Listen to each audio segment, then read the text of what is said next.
Hi, I'm Tom Ingram and you're listening to Downforce Radio. Hi, I'm Jacques Villeneuve, you're listening to Downforce Radio. Hi, I'm Bruno Senna, you're listening to Downforce Radio. Hi, I'm Chris Hoy and you're listening to Downforce Radio. Hi, I'm Landon Norris and you're listening to Downforce Radio. Welcome back to PF International. We've got great racing coming up from the remaining 10 heats, I believe it is, for the remainder of the day. We have Senior Rotax continuing on with us now. It's Heat 4, Groups A and D. Joe Turney, Ben Davis, Sam White, Bradley Barrett, Jack McConnell, Danny Russell, James Lingard, Tyler Chesterton, Kian Sang and Daniel Yaud in the top 10. And then we have Ethan Haynes from Paige Holden, Daniel Devereaux from Elliot Rice, Ryan Garvey and Luke Oliver, Sam Walker and Dan Jones, Jack Tritton and Aaron Yeo, Matt Jones and Peter Jeans, Matt Martin and Jodine Newman from Jack Wall, Thomas Walker, Harry Canham and Liam Georgeson. 28 carts, and it's going to be an interesting one for Joe Turney, having had his first race and being only 14th position. He's going to have a lot to do because, of course, Joe Turney was higher than that on the road, but a penalty handed out to him post-race means he's now going to have to play catch-up for the remainder of the weekend. So Turney in there with Ben Davis alongside him. It'll be interesting to see what Ben Davis can do fresh off the bat, but obviously the Dan Holland racing driver is going to want to get things off to a pretty fast start. Are we going to get a clean getaway? Yes, we are.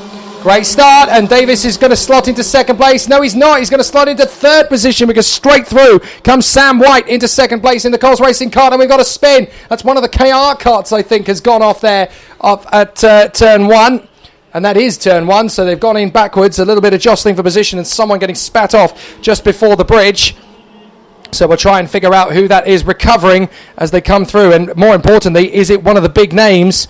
I think it is. I think it's Tyler. Well, I thought for a moment it was Tyler Chesterton because Chesterton was a little way back. He's not had the best of starts, though, as Chesterton. He's dropped a long way back off the field. It looks to me like it is Harry Canham. So Canham has dropped back down to the tail end of the field.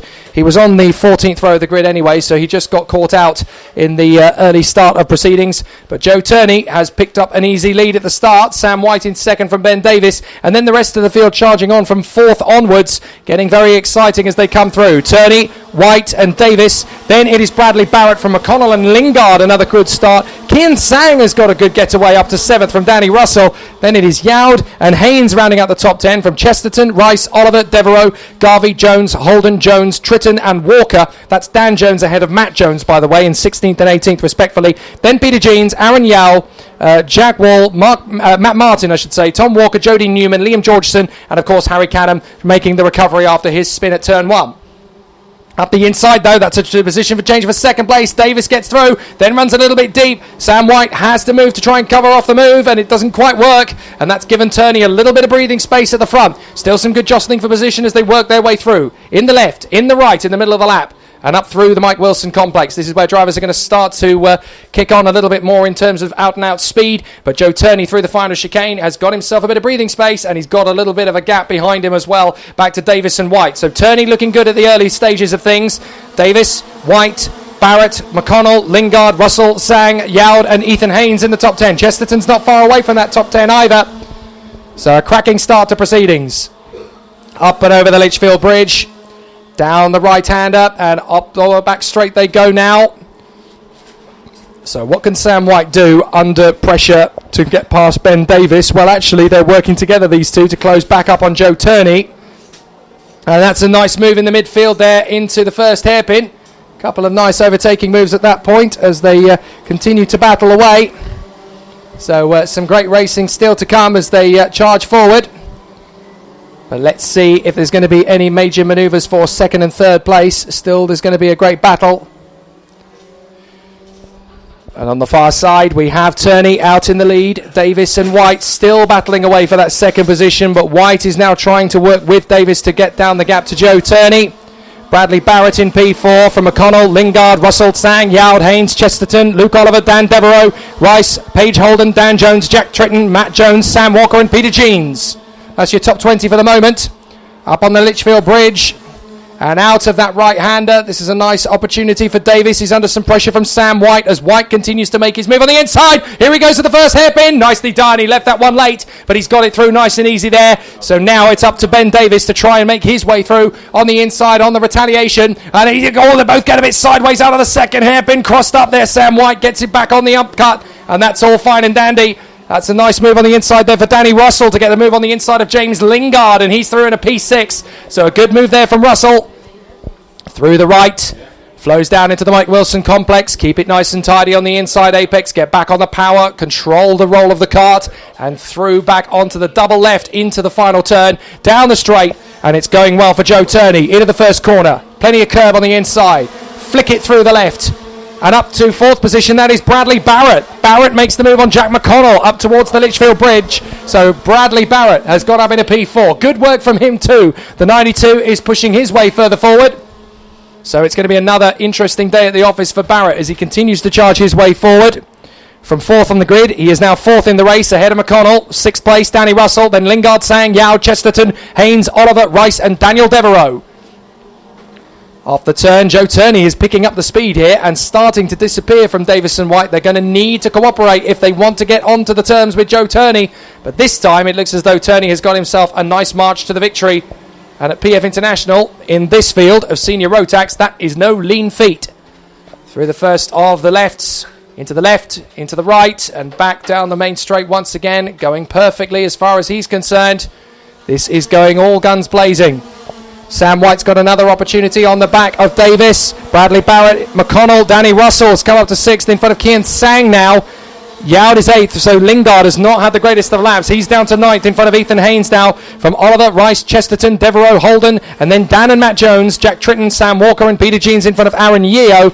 And then we have Jack Wall, Liam Georgeson, and then it's Matt Martin from Newman, Walker, Garvey and Canham. Canham has caught up to the back of the field actually, so he's made up an awful lot of the ground that he lost out. So good stuff from his point of view. But Turney's gap over Ben Davis in second is now an astonishing 1.46 seconds.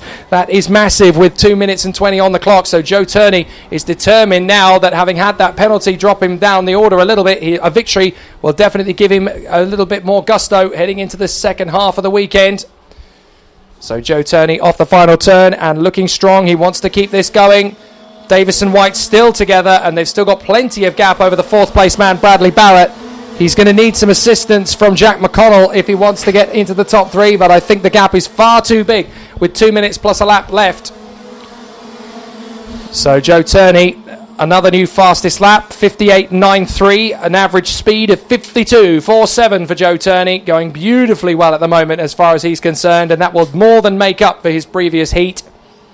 So Davis there with White underneath. White's going to make a very late lunge on Davis, and Davis is going to get caught out of that one. White is through. Davis is going to retaliate, and I'm not too sure that Ben Davis is particularly happy with the way Sam White did that. White left that very late indeed. Plenty of opportunity to make the move. He kind of caught Ben Davis napping a little bit there. So White got through. Perfectly okay overtaking move. I'm just not sure that Davis was expecting it at that point. So through they come once again, and Joe Turney, as a result of that, is even further ahead. And another new fastest lap, 58.90 now. He's nearly a full second quicker than everybody else out on the circuit at this point. Joe Turney is determined and resolute. He wants to win here this weekend and start his championship campaign in the best possible way. Look at the gap down the back straight. This is lunacy. Joe Turney has really made work of this as he pulls away from Davis and White, still battling away. But White is currently second from Davis. Fourth position now. That looks like Jack McConnell has got past Barrett. Then it is Danny Russell. Up the inside. Barrett goes through again, but overcooks it. And that's dropped him down to sixth. Make that seventh, because the 33 of Lingard is there on the inside. The gap is still open. He's got to shut it quickly. No, it's not enough, because Kian Sang has gone through as well. So disaster there from fourth position. Originally Bradley Barrett, now the way down to eighth place. So he's got a lot of work to go to make that up. Joe Turney over the line. Wait for it. Wait for it. There is Sam White and Ben Davis. That's how big the gap is. 2.7 seconds. That is now even looking like it's now making Oliver Hodgson's lead look pretty ridiculous as well, actually. Joe Turney just disappearing out into the distance. Sam White, Ben Davis, Jack McConnell, Then Russell, Lingard, Sang, Barrett, Rice, Yao, Chesterton, Oliver, Haynes and Daniel Devereaux. But Ben Davis is lining up Sam White once again. So can he make this move stick? He's going to have to work very hard indeed to get there, and he's having to put an awful lot of effort and pressure to make it happen. Can he get his move on the inside line? He's going to continue to try. He's going to continue to hassle. So is this going to work out? We'll have to see if he can make his move on the inside line. He's not going to have enough space to get this move done at all, so he's got to wait. He's got to be patient once again, because we're about to go into the last lap, and that's when the move can come. But Joe Turney is barely even breaking a sweat at this point as he continues on. He can't even hear any of the kart's competitors around him. Davis has got White lined up. The victory is gone. He knows that, but second place will definitely help. Can he make the move on the inside? No. Nicely done from White. He's still a little bit too far up the road for Davis to a challenge there. Over the Litchfield Bridge into the right-hander. Plenty of curb on the exit, down the back straight. And is this going to be Davis on White? Into the first hairpin. Rolls off the throttle nicely. Plenty of curb on the exit to straighten the car up for the next left. In through the hairpin. Davis still pressuring White. He really should have got the overtaking move done on him now. If he wants second, he's going to have to fight for this now. But third position is no disappointing result. Barrett, meanwhile, has got a whole squabble of karts behind him trying to hang back in seventh position. Sang, Rice, Chesterton, Yowd, Oliver, and I think Haynes and Devereaux in there as well. But out of the final turn, it's Joe Turney in majestic style who wins it. Terrific work, and he is a full 3 seconds clear, 3.3 clear of Sam White and Ben Davis from McConnell, Russell and Lingard. And then it is Barrett, Sang, Rice, Chesterton, Yowd, Oliver, Haynes and Dan Devereaux. Paige Holden is 15th from Matt and Dan Jones. Jack Tritton, Sam Walker. Peter Jeans comes through for 20th in front of Liam Georgeson, Matt Martin and Aaron Yeo. From Jack Wall, Thomas Walker, Jody Newman, Ryan Garvey and Harry Canham. Terrific race from Joe Turney. That's the biggest gap you're going to see this weekend, I think. 3.32 seconds for a winning margin. You don't get to do that very often at PF International. And he's going to remember that one for a while. They'll look at the times and probably frame that one. 3.32 in karting terms at Super 1 is about a lap. It's fantastic. So Sam White in second from Ben Davis. Jack McConnell in fourth. Russell in fifth from Lingard, Barrett, Sang, Rice and Tyler Chesterton. Again making reasonable progress, Chesterton. Not quite where he wants to be though. But a relatively comfortable start for his senior career. He's in the top 10, but considering where Sam White is, in second position battling with Ben Davis, Tyler Chesterton will be a little bit frustrated that he's not at the same level as his junior rival from last year. So that is Senior Rotex done and dusted. We get the standing start brigade of Honda Cadets out next, and it's going to be a really interesting one because, of course, we had the battle from earlier on. And I think it's now time to bring a man who's earned a well-earned break there, Chris McCarthy. I think we needed the break, didn't we? But fair play to you. Honda Cadet time now.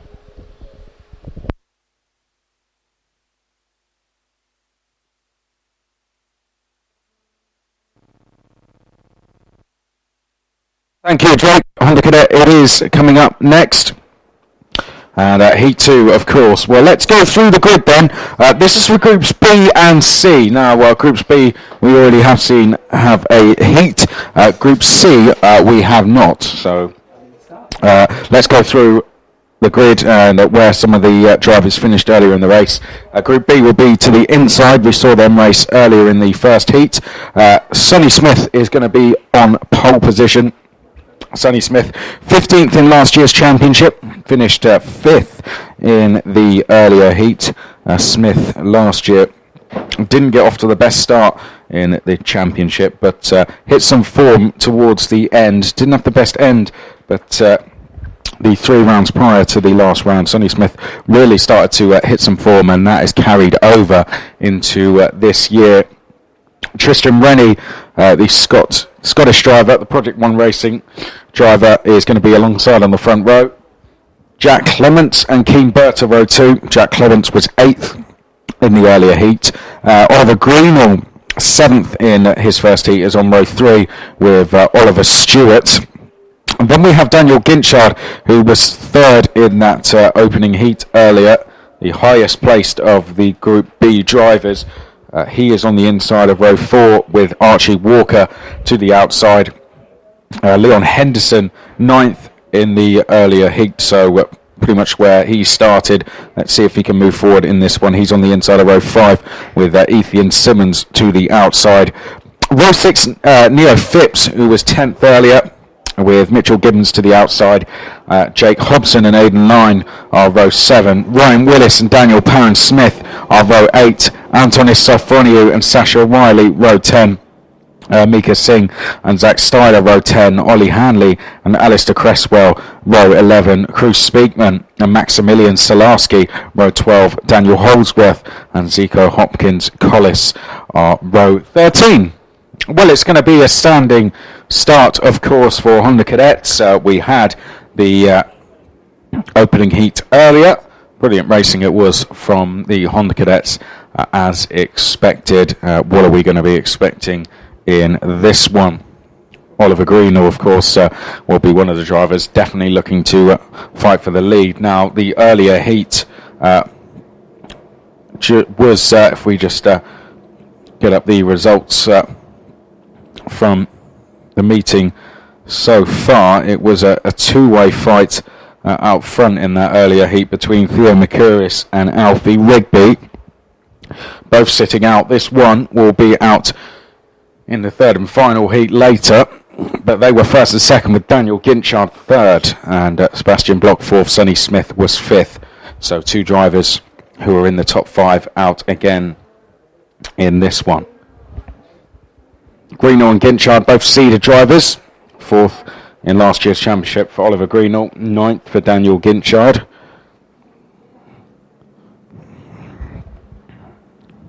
Talk about Tristan Rennie, not hugely experienced in Super 1. Tristan Rennie, not too sure if we even saw him at all last year. We only saw him for one round, Tristan Rennie. So what a performance he has done to qualify on the front row for his heats. Jack Clements last year was 34th, but only did 4 rounds. So some inexperienced drivers towards the front in terms of racing at the front. A real turn of pace for them, which is always great to see. Well, here we go then for the second Honda Cadet heat. We are just lining up some drivers towards the back of the field. All checks being done. Green flag is waved. 5-second board goes up and back down again.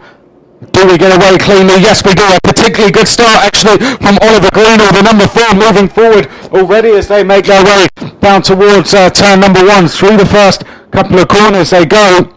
It looks as if Sonny Smith is going to be leading the way then through the first couple of corners. Sonny Smith leading the charge at the moment as we head over the Litchfield Bridge for the first time. Just trying to see how Tristan Rennie is doing. Tristan currently in 3rd place then. Looks as if Keen Berta is splitting the two leaders at the moment. Oliver Greenall, and a big incident. Well, down it to the first hairpin there. We've had 2 drivers go off. Now, who did we have involved in that? I think the 94 of Leon Henderson was one of the drivers involved. We've had one driver that seems to be stranded down at the first hairpin. It looked as if, and another off down at, this time down at the chicane. We've got someone off there as well, having to take to the grass. Thankfully, the driver involved in the incident down at the first hairpin has got out of the cart. Now, Zico Hopkins-Collins has not come through the second sector. So Hopkins-Collins, I believe it is, who is out of the race. And it looked as if there was some contact further ahead of that. Now out front, Sonny Smith is leading Keen Berta, Tristan Rennie, Daniel Ginchard and Oliver Greenall. And just rounding out the lead group is Oliver Greenall. So it's 1 second between the top 5 as we come off the Litchfield Bridge for the second time.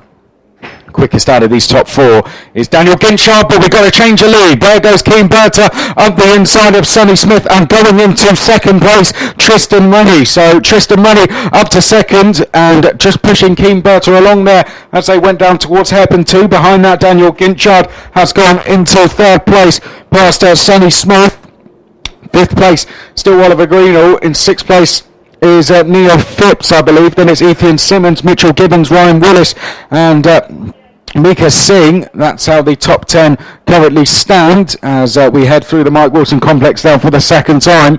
Keane Berta setting some very impressive sector times. Of course, he leads the race as we exit the last corner. Are we going to see any changes into turn 1 though? Because sitting in second place there, Tristan Rennie looks to have some good pace over Keane Berta, but Rennie is going to use that pace to try and push Berta away from the rest of the pack. Daniel Ginchard, the best of the rest at the moment, in that third place. So we have the 2 leaders and then a group of 3 just behind, as we'll make that now 5 for the lead. In fact, then the chasing group is Gibbons, Phipps and Simmons. So there's been some changes in that chasing pack, with Mitchell Gibbons in the 81 going up to 6th place. Well, particularly bad starts, unfortunately, for Oliver Stewart and Archie Walker. I imagine 2 drivers involved in that incident at the start. Leon Henderson has dropped down the field. Jack Clements has dropped 21 places. So Jack Clements definitely, I think, was the driver involved that I may have got confused with Leon Henderson maybe. But Jack Clements down the order. Jack Hobson has also dropped down the order as well. That should mean we've got drivers moving forward well, and we do, in Singh, who's gained 9 places, Hanley, who's gained 8 places, and Holdsworth, who's gained 11 places as we cross the line to complete lap number 2. And Sonny Smith has now gone into second place, with Daniel Ginchard down to third, and Sonny Smith's not going to wait around, takes the lead away from Keane Berta going underneath the Litchfield Bridge as we go on to lap number 4. So, Keane Berta fighting back immediately, so Keane Berta straight back into the lead. Sonny Smith in second place. Ginchard is there in third, and here comes Smith once again, and we're 3 wide going into the first hairpin. Daniel Ginchard now taking the lead. Well, Sonny Smith thought he had the race lead in the bag, and Ginchard goes up the inside of the pair of them. So it's Ginchard now leading the way then. Second place is Oliver Greenall. Third is Sonny Smith. Keane Berta is 4th place. Tristan Rennie is 5th place. Now, what is the gap back to Mitchell Gibbons? It's about 1.7 seconds at the moment, but Mitchell Gibbons is going, sending some personal best sectors on this lap. Ethan Simmons has gone purple on this lap. Likewise, Brian Willis, all in that chasing pack. So the lead 5 could be in trouble if they keep going as they are at the moment. Across the line we go. Let's confirm the order. Ginchard, Reno, Smith, Berta and Rennie. Warning flag going out from the number 96.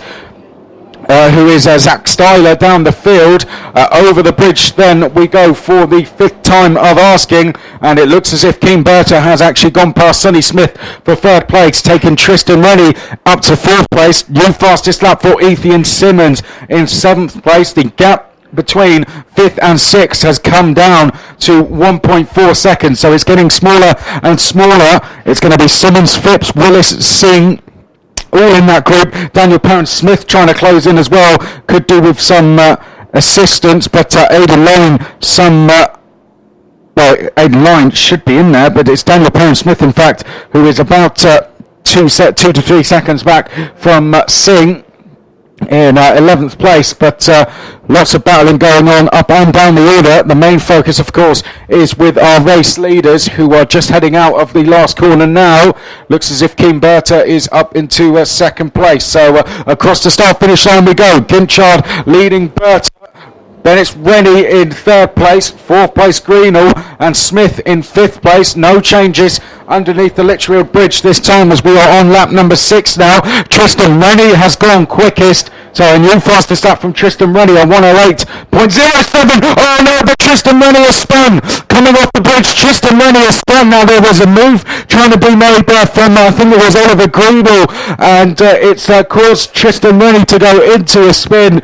Oh dear, well, from the angle I'm stood, I wouldn't like to point the blame at Oliver Greenall, but Tristan Rennie looked to be turning into the corner and was spun out up onto the banking. That's going to drop Tristan Rennie. Let's see where he's falling into. Well, he's behind the number 18, which is Daniel Parent-Smith, so he's going to be just outside of the top 10 somewhere. Tristan Rennie who was fighting for the lead in his first race of the 2018 season, in some trouble now, and I wonder if that's going to leave a penalty at the door of Oliver Greenall. Well, let's stick with what we do know on circuit, and that is Daniel Ginchard is leading Keith Berta and Sonny Smith as we head into the first two corners, and defending there, Ginchard now having to defend from Keith Berta over the bridge then for the 7th time. Berta trying to look every way he can. Keane Berta's also got Sonny Smith putting the pressure on in 3rd place, but coming into play now is Mitchell Gibbons as we head down towards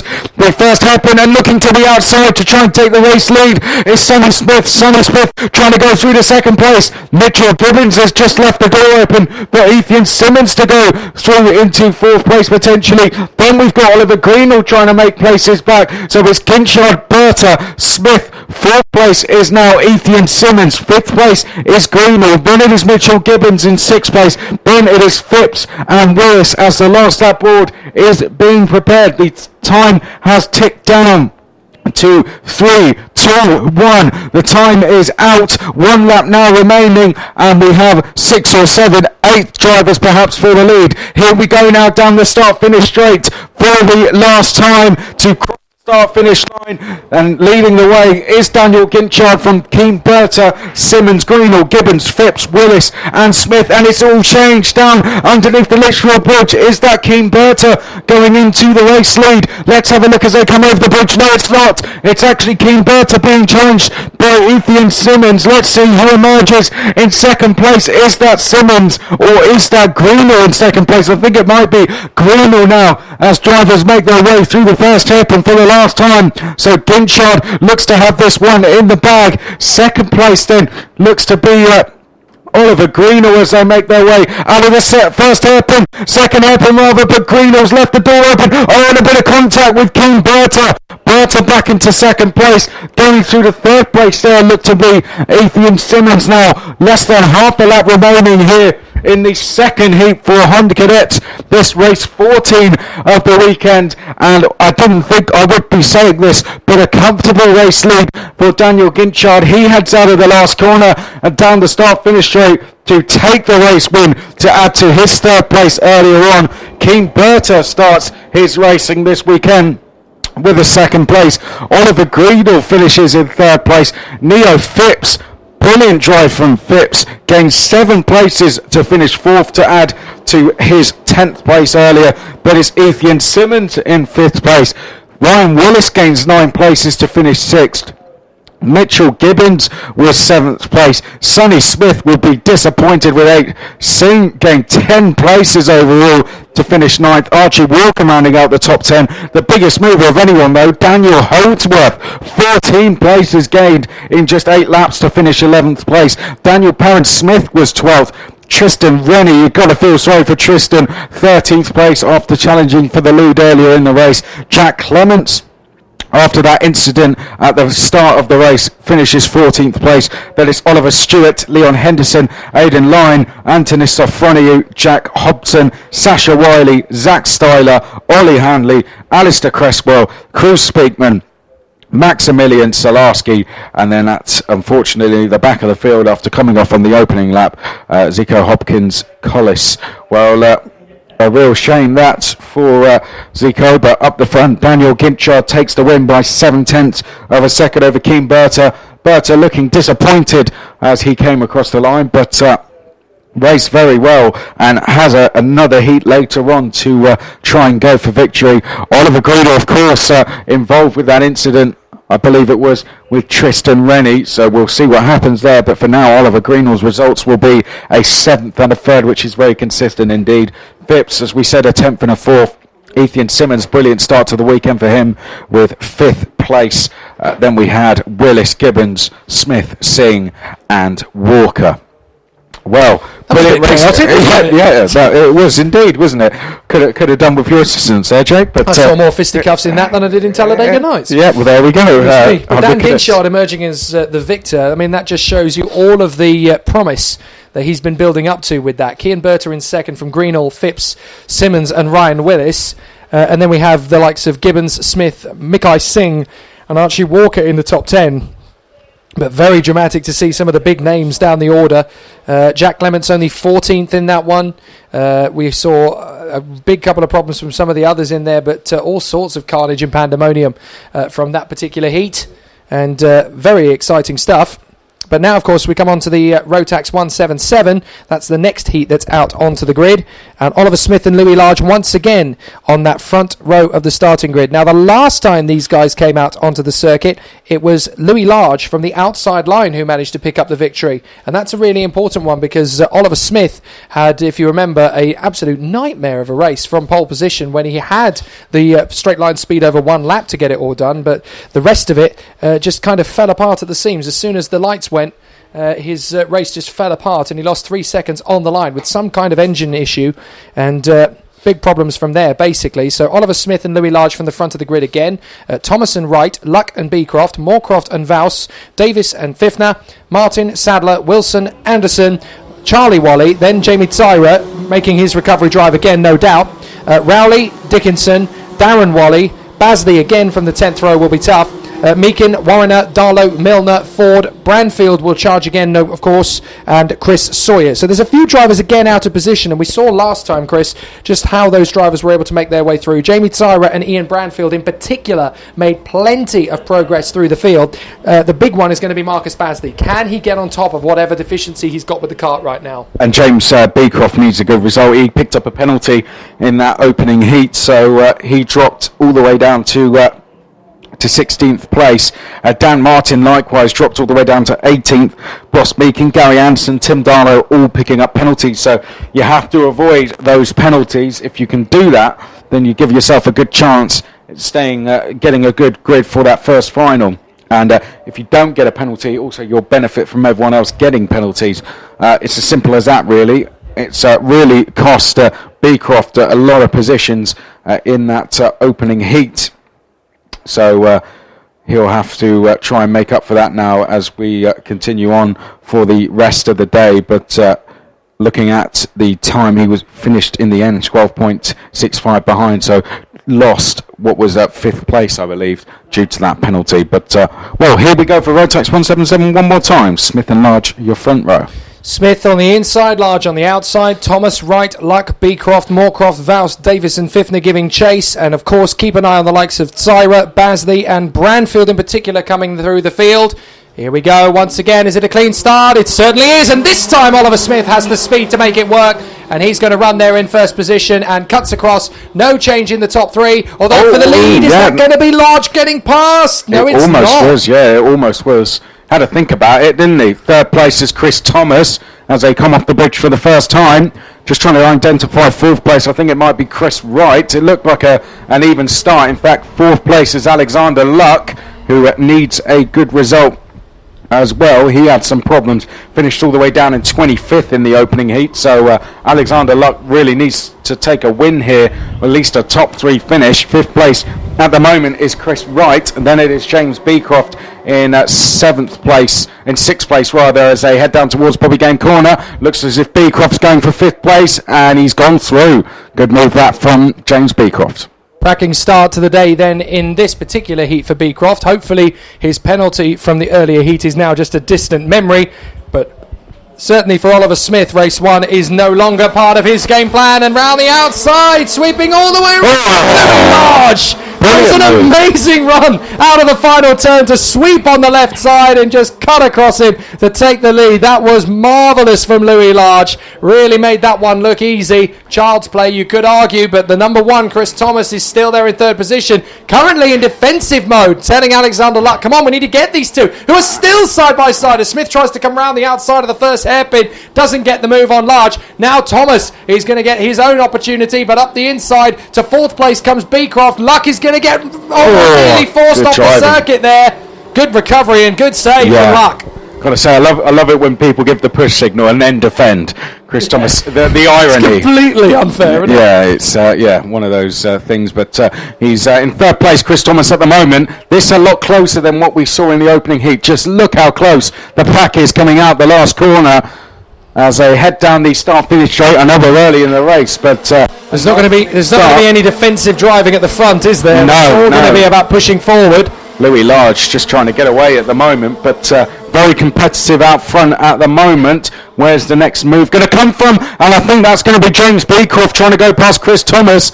That was a brave place to try and make Still got a chance. He's still got a good run out of turn 5, and he's going to make the move into the hairpin. Is he? No. Thomas, and that's caused 2 more to come by on the inside. Goodness me. That was Alex Luck, who ended up losing the ground to James Moorcroft. Moorcroft through in a P4. Meanwhile, Smith is now behind Chris Thomas. So Oliver Smith has gone it down to 3rd position. Chris Thomas has made the break for 2nd place, and that's given Louis Large a little bit of a gap. Well, how on earth did we see James Beecroft not spin there?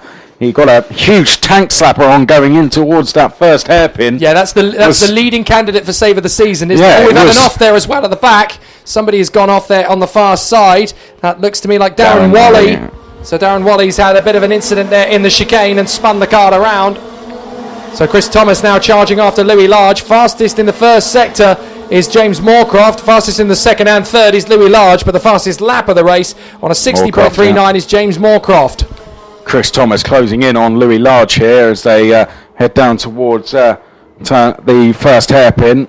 Gap then back to Oliver Smith in 3rd place. Then it's James Moorcroft in 4th place, and Moorcroft goes for a lunge for 3rd place. Well, a brave attempt there, and if he can pull it off, it would have been a good move. But Smith round the outside moves to cover beautifully there. yeah, the Team Clay Racing driver just not able to get enough there. But it was an ambitious move to say the least. But well, worth a try. But stays in 4th place. All it's done is allowed the 2 leaders to get away. And we've now got Smith, Moorcroft, Luck, Wright and Vouse battling away for 5th position. Again, Jamie Tsyra has just gone through half the field. 16th on the grid, now 8th. Beecroft is there in 9th from Charlie Wally. Dan Martin is now behind Jason Wilson and Colin Davis. Down to 13th he goes. Basley's come up 5 places into 15th behind Alex Rowley. And then we have Sadler, Joe Pfiffner, way down in 17th. He has had a miserable race, this one. Anderson in 18th from Warrener, Branfield, Darlow, Meakin, Sawyer, Milner, Ford and Darren Wally, with Tony Dickinson not starting. James Beecroft up the inside of Jamie Tsyra into hairpin 1. And it looks as if Oliver Smith was having to fend off James Moorcroft there. I think that's a move being made as it into the second hairpin. That was Lucas Vorse trying to make some positions up. Of course, he currently has the fastest lap of the race. But the top 2 are getting away here. They've got a gap to the rest of the field of 8 or 9 tenths now as they turn their way through the complex and out of the last corner to complete what will be lap number 5. Louis Large still in control of the race at the moment. Chris Thomas there in 2nd place, 0.4 of a second back, and they've got a bit of a gap now to Smith, Moorcroft, Luck, Vouse and Wright. Jamie Tsyra is actually starting to drop James Beecroft just a little bit at the moment, although there's a lot of great competence between Charlie Wally, Jason Wilson and Colin Davis at the moment. Alex Rowley just gone his personal best in order to keep up with them. But Chris Thomas getting very close to Louis Large as they go into the first hairpin. Not close enough for the overtaking move yet, and probably not into the second hairpin either. But 1 or 2 more laps of this, and Thomas will definitely be very close behind Louis Large as they come up towards the S's once again. Into the left, where I very famously nearly rolled it last year in my arrive and drive. I got 2 wheels up in the air there. So what was that in? That was in an arrive and drive, would you believe? Yes. I'm not that good at driving. That's a good effort. Oh, Ross Meakin's had an off at the first hairpin, so Ross Meakin down at the back. So Ross Meakin now having had that little hiccup at the first hairpin down the main straight. Chris Thomas has made a mistake somewhere, hasn't Yes, he has. He's dropped back, and that was in the second sector. He's lost a good Final 3 sector, tenths. yeah. And that was the thing, because that was coupled with Louis Large going fastest of all in the second sector as well, definitely hasn't helped him. Now, was there a change for 4th place? I think I saw Alex. Yes, there was.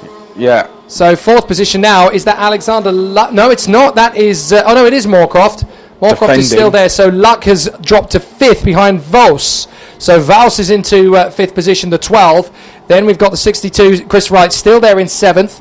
Then it's Beecroft, then Jamie Tsyra. So it's going to be very close indeed between those 5 from 5th down to 5th down to 9th. That's Vouse, Luck, Wright, Beecroft and Tsyra. But Louis Large still has Chris Thomas desperately trying to catch him, but the big thing is Thomas has caught him. He's right underneath him now. Yeah, but one to watch is Oliver Smith in third. He's looks to be one of the quickest drivers on track at the moment as we head down the start-finish straight. Yep, he's really closing in the leaders. He's taken the gap down from over half a second to just 0.3 of a second. Make that virtually nothing as they head underneath the Louis Litchfield Large Bridge. is defending. Large was defending into turn 3, so clearly he feels a little bit vulnerable. What have we got? 2 laps to go now. So I would have thought it's going to be quite close, but yes, it is going to be 2 laps to go. And look at how much speed Chris Thomas carried out of turn 5 compared to Large. That's experience from Thomas as well, because don't forget, Large is still a rookie. Got the victory in the first. Change of 4th place. That was Moorcroft did it. And Vorst going side by side with Vorst. Going to get through into 5th. So Vorst is through into 4th. Luck's through into 5th. No, I think that was Vorst trying to make the move and Luck going through. Yes, you're right. So Moorcroft remains in 4th place. Luck comes through into 5th. You're absolutely right. And still these top 3, Large, Thomas and Smith, very close together. Thomas not quite close enough to Large. He may get some assistance from Smith because Smith will want his own go at the victory. And now we go into the last lap. So it's now or never. If you're Oliver Smith, you want to help Chris Thomas get further forward because if there's a chance, they both could take it. Yeah, they both really want to be beating Louis Large here. Oliver Smith was 5th in the opening heat, so either way, this is going to be a good result for him. But the higher you get up, the better, of course, as we exit the bridge now for the last time. Thomas has got a good run. Yes, he has. But look, Louis is still looking right behind him. He's looking all over the place, trying to phase off Chris Thomas. And look how close these guys behind are getting as well, because Moorcroft's in there. That was Beecroft trying to Beecroft on the grass. He was trying just about comes away with it. Oh, a mistake from Thomas. And Oliver Smith goes through. Smith takes second. That was a mistake from Chris Thomas. Oliver Smith through into 2nd place. Well, that's the easiest overtake on a last lap you'll ever see. Now, Beecroft made a mistake there on trying to overtake Vorst, and he's dropped a place to Zyra, I think. So, Beecroft going backwards here. But out front, it is very close. But it looks like Louis Large is going to take the win. For the 2nd time in a row, Louis Large out of the final turn and down the home stretch. Louis Large once again reigns supreme. Oliver Smith in 2nd from Thomas, Moorcroft, Luck, Vals, Zyra up to 7th in the end. From Beecroft, Wright and Charlie Wally. From Colin Davis in front of Wilson, Rowley, Martin, Marcus Basley no higher than 15th for him. Sadler, Anderson, Joe Fifner, where did his pace disappear? Ian Branfield making up 7 places to 19th, and Paul Warrener rounding out the top 20 from Darlow, Sawyer, Milner, Wally, Ford and Ross Meakin, with an on-start once again from Tony Dickinson. But Louis Large, from 2nd on the grid on both occasions, he's made this look, well, not easy, but he's certainly come to play and he knows how to get these guys beaten. I think he's just been calm today, and that's a very hard thing to do on the opening day. Sorry, Chris, I have to giggle because I just saw Chris Thomas get up alongside Oliver Smith, and Chris Thomas drew level with Smith, and Chris Thomas, thumbs up, Oliver Smith blanked him completely. If a picture could paint 1,000 words, that is a complete novel right there. He's going to be even more angry because he didn't give him 2nd place. Yeah, exactly. So, What was that all about? Well, Oliver Smith just looked at him, looked back. No acknowledgement at all. No thanks. I'm not working with you, mate. I'm out to beat you. Very interesting stuff there for the Rotax 177s. And Louis Large, for the 2nd time of asking, comes through as the victor. And that definitely sets him up for a pole position for the pre-final tomorrow. Yeah, unless he gets some sort of big penalty, then he's pole position. Which I'm glad you said that, because if I don't say it, then we'll jinx it and it will happen. But if you say that it might happen, then it definitely won't. So that's fine. Well, there we go. It's how the jinx works, apparently. So anyway, Minimax, and it was pretty superior stuff from Miles Barthorpe a little bit earlier on as he took first victory. Although the fight from Sam Gornall and Max Edmondson is going to be particularly close, and they will definitely give him a good challenge going into this second race. Archie Kitching there on the second row with him. From Brody Trehorn, Marcus Littlewood, Charlie Knight, Alexander Hughes, Ellis Palayo, Sean Cuss, Jack Finch, Callum Voisin, Machi Hamera and Jed Murphy. And the great thing, as we've said about the Minimax already, is that with so many novices on the grid, it is open season. You've got to stamp your authority on this straight away and prove that you have what it takes to be at the front. Otherwise, you are going to get left behind over the course of the first couple of races of the season, and you have to let people know who is boss right from the word go. And from Miles Barthorpe's point of view, pole position and a race victory by over a second to Sam Gornall. Yeah. That's very good work. Yeah, I mean, Gornall was really putting the pressure on, but it was just at the end of the race there that he pulled away. Let's not forget, he didn't actually win by over a second. He won by just under half a second because Max Edmondson actually picked up a penalty, which dropped him to 8th place. So Miles Barthorpe won by just under half a second. Edmondson, unfortunately, picking up a penalty. Now let's have a look. It was a front-fairing penalty. They're big penalties, 10 seconds. I mean, abroad they'd only be 3 seconds, but they are very costly if you pick them up. So I think abroad they've been increased to 5 seconds of late. So different ASN, different championships. Different championships do decide different. But yes, here at Super 1, 10-second penalties. That is massive in karting terms. And I guess I understand the reasoning why they do it. Of course, they're trying to stamp out the driving standard issues that, of course, have clouded recent past races. But it's a difficult one. 10 seconds. Does it really need to be that high?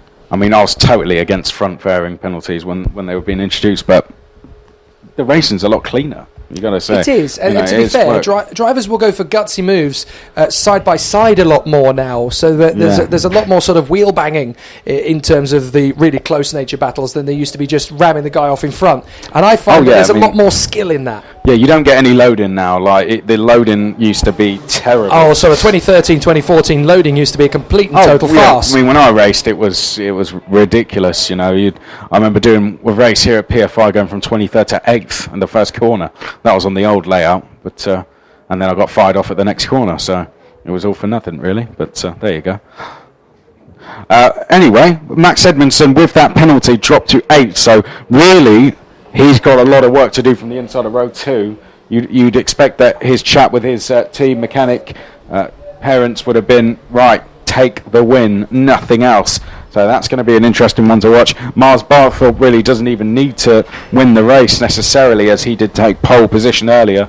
So even if he's second to Sam Gornall, then he'll still take that pole position. Marcus Littlewood gained 3rd as a result of that penalty, and move forward after a difficult qualifying session. Archie Kitching was 4th, Trey Horn was 5th with fastest lap. Then it was Knight, Cuss, Edmonds, Pulio, Hughes, Finch, Voisin, Hamera and Murphy. But the grid, Barthorpe, Gornall, row 1, Edmondson and Kitching, row 2, Trey Horn and Littlewood, row 3. Then it's Knight, Hughes, Pulio, Cuss, Finch, Voisin, Hamera and Murphy. So with Barthorpe coming off the back of a first victory, can he get a second one? Let's find out. It's a clean start. We're off and away. Had a cracking getaway from Gornall, almost drawing level with the 24 Miles Barthorpe by the first apex, but not quite able to get himself into the lead. A little bit of a jostle further down. I think there was Ellis Puleo trying to make a move or two as he went his way to the inside. That's Edmondson going for the second. That is Edmondson for second, you're right. And Gornall is going to have to fall back into the clutches of the fast-starting Marcus Littlewood. Yes. The Spirit of Senna kart driver has come into 4th position. No problem. Going for 3rd instantly, and Littlewood gets himself up into 3rd position. See, that's what he wanted to do in race 1. And just didn't quite have the luck off the line to get that happen. Up to 4th place now comes Brody Trehorn up on the inside of Gornall. So Gornall down from 2nd to 5th. Yeah, Brody Trehorn fastest lap in the first heat, starting very well here. And then I think, as you said, Charlie Knight may be the next along behind the top 5 as the leaders make their way now through the Mike Wilson complex for the first time. Miles Barthorpe leading the way from Max Edmondson, and Max Edmondson who needs a win after that penalty in the first heat as they exit the last corner and head down the start-finish straight. Marcus Littlewood likewise will want a win after his 3rd place earlier. He's recovering well from that difficult qualifying, but he will, after being quickest in one of the practice sessions earlier, would have been hoping to be in the position Miles Barthorpe's currently in. So let's see if they continue to battle away over the top of the hill as they come down off the bridge. Littlewood in 3rd position, trying to get away from Brody Trehorn. But still, Miles Barthorpe in front of Max Edmondson. Edmondson giving him a lot more pressure than he had in the first race even at this stage. Barthorpe had a bit of a gap on him in the early stages of race 1. But here in the second race, this is really starting to be a bit more pressure from Edmondson. But now the big factor is going to be Marcus Littlewood, compromised by that spin in qualifying. Now he's back up into where he feels he needs to be, the top 3. Can he continue to... Oh, we've had an off. We've had somebody retiring on the exit of the hairpin of the chicane there, banging the steering wheel in frustration, and I'm not entirely sure who that is, unfortunately. I will keep an eye on the times as we come across the line, and then that will become... I think that might be Sean Cuss, the 21. I'll double check if Sean Cuss comes through. Oh, no, there is Cuss. Change for 5th place until... Oh, it's Finch. It's Jack Finch. Jack Finch has retired. That is a disaster for him, and he was running very well, having had a difficult first heat. He was up in the top 10 for a brief moment there, and then it's all come away. So Jack Finch, I'm afraid, game over, and he's very frustrated. We saw a change for 5th, I think that was. It looked as if Archie Kitching had gone past Sam Gornall, who continues to struggle in this one. Sam Gornall, I don't know whether it's the change in weather conditions, because it has dropped in temperature a little bit. It just doesn't seem to quite have the same oomph that he did the first time round. Let's give him until... a couple more minutes and see if things start to pick up. Don't forget, look at this battle for the lead going on. That's going to be starting to kick off any second, so I don't think we should count him out just yet, but I think certainly he hasn't got the pace that he had in the earlier first heat. Up towards the line we go then, and Max Edmondson, it's surely only a matter of time before he's going to challenge for the lead. Quickest on track is Brodie Trahorn once again in 4th place. Nothing to choose really between the top 5.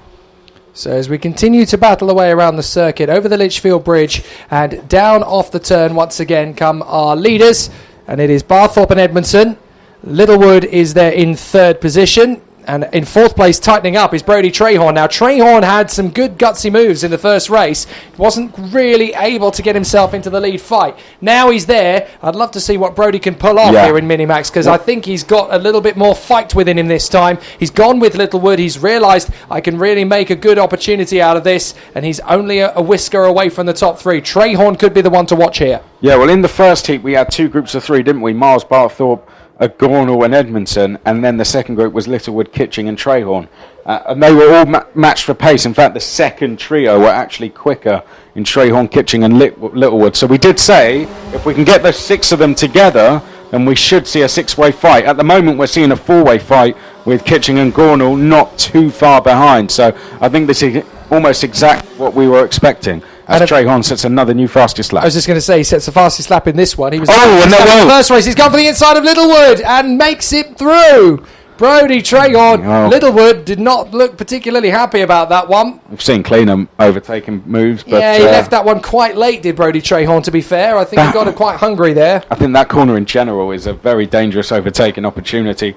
Don't get me wrong, if you pull a clean move off there, then... you really stitch the other driver up, but it can quite easily go wrong if the other driver turns in without seeing you. So that's very true. I mean, it's a particularly gutsy racing driver with a lot of courage that makes that overtaking move. Some of them do, and some of them are obviously advised, don't go for that move unless you know you can make it stick. But that still involves the other driver cooperating with you and making it work. And I mean, once you commit to that move, you've made the move, because you can't, when you go into that initial first left-hander, you'll be carrying a lot more speed than usual to set yourself up for the move.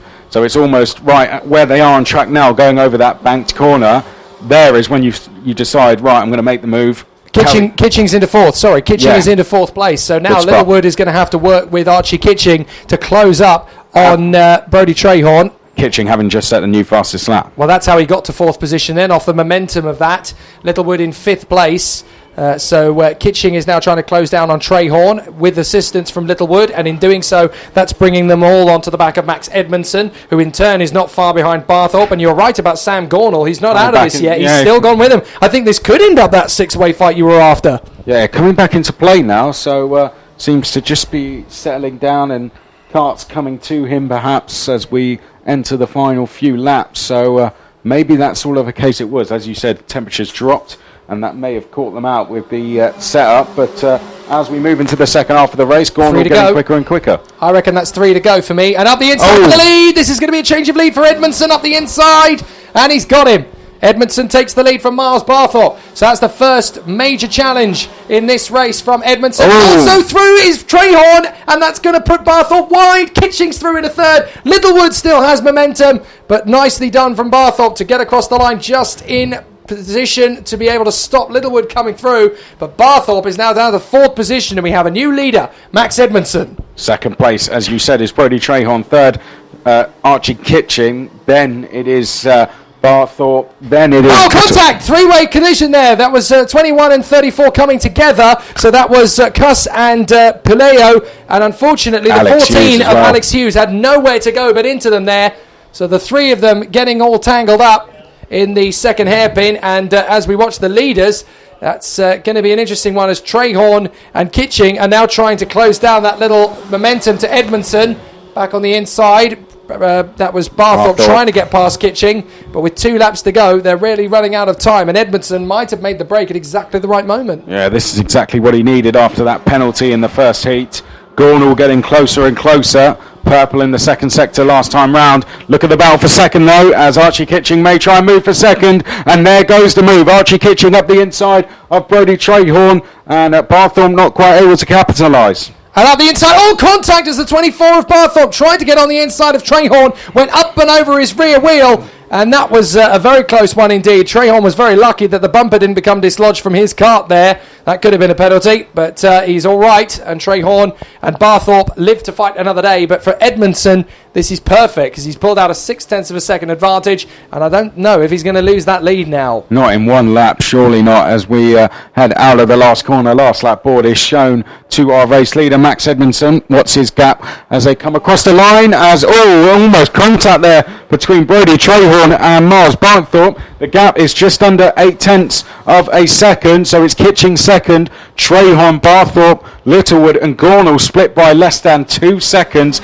as Gornall trying to line up a move on Marcus Littlewood. So I think the lead may be settled, but we could see some changes behind, and there goes Gornall trying to go up the inside of Littlewood and makes the move. So Sam Gornall now starting to make places once again. I think that little fisticuffs with Trahorn and Barthorpe is continuing, because there's a little bit of a nudge there onto the back of Trahorn. Sorry, I think Barthorpe is getting pretty frustrated sat behind him, because I think he's well aware of the fact that he's cost him a chance of victory. That little hold up has given Edmondson a clear break, but Kitching is doing everything he can to capitalise in case Edmondson makes a mistake. That isn't going to happen, but fair play to Kitching for still pushing right to the death. He's going to get him right the way to the flag, but Max Edmondson is going to take the second Minimax victory of the weekend. Kitching in second place. Third, it's just Trahorn in front of Barthorpe, Gornall and Littlewood 5th and 6th, and then we're going to get Charlie Knight over the line in 7th position in front of our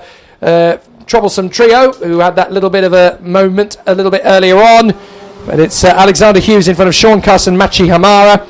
Then Callum Voisin, Jed Murphy and Ellis Pileo with problems in the MBR kart. Not quite as where he finished up last time. He was in the top 10 last time around. So a couple of difficulties there. And of course a non-finish as well for Jack Finch after mechanical problems on only lap 2. So who knows where he could have finished.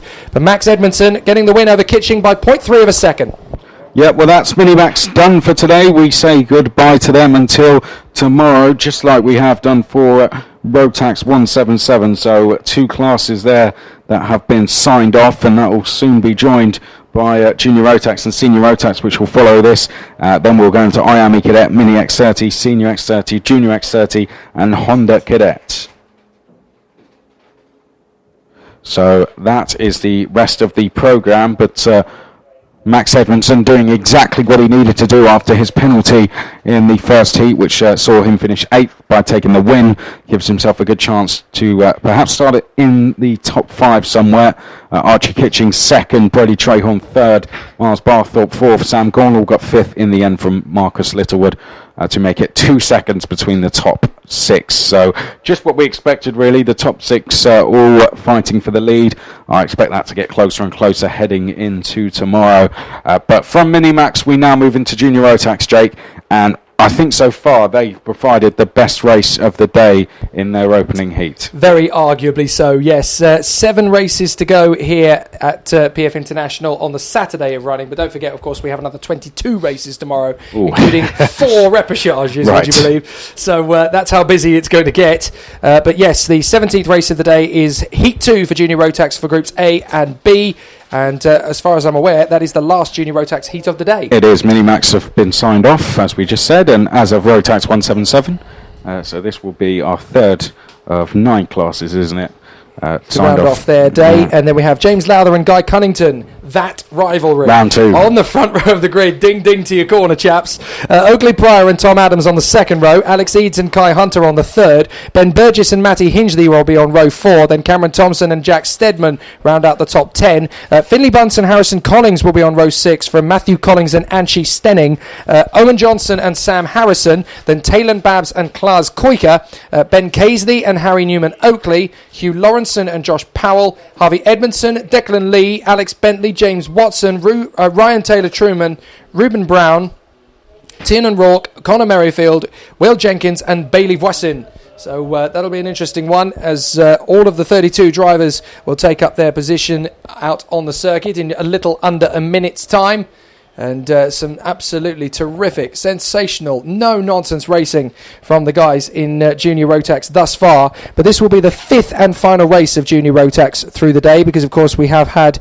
have I done my math correctly? I'm not sure I have, actually. No, it's only the 2. It's the Senior Rotax that had 5 different races through the course of the day. My apologies. Junior Rotax, their second heat. And, of course, Lowther versus Cunnington. I have a feeling this is going to be the rivalry that will continue to progress through the course of the season, with a few scraps and spoils being stolen by a few other drivers through the course of the year.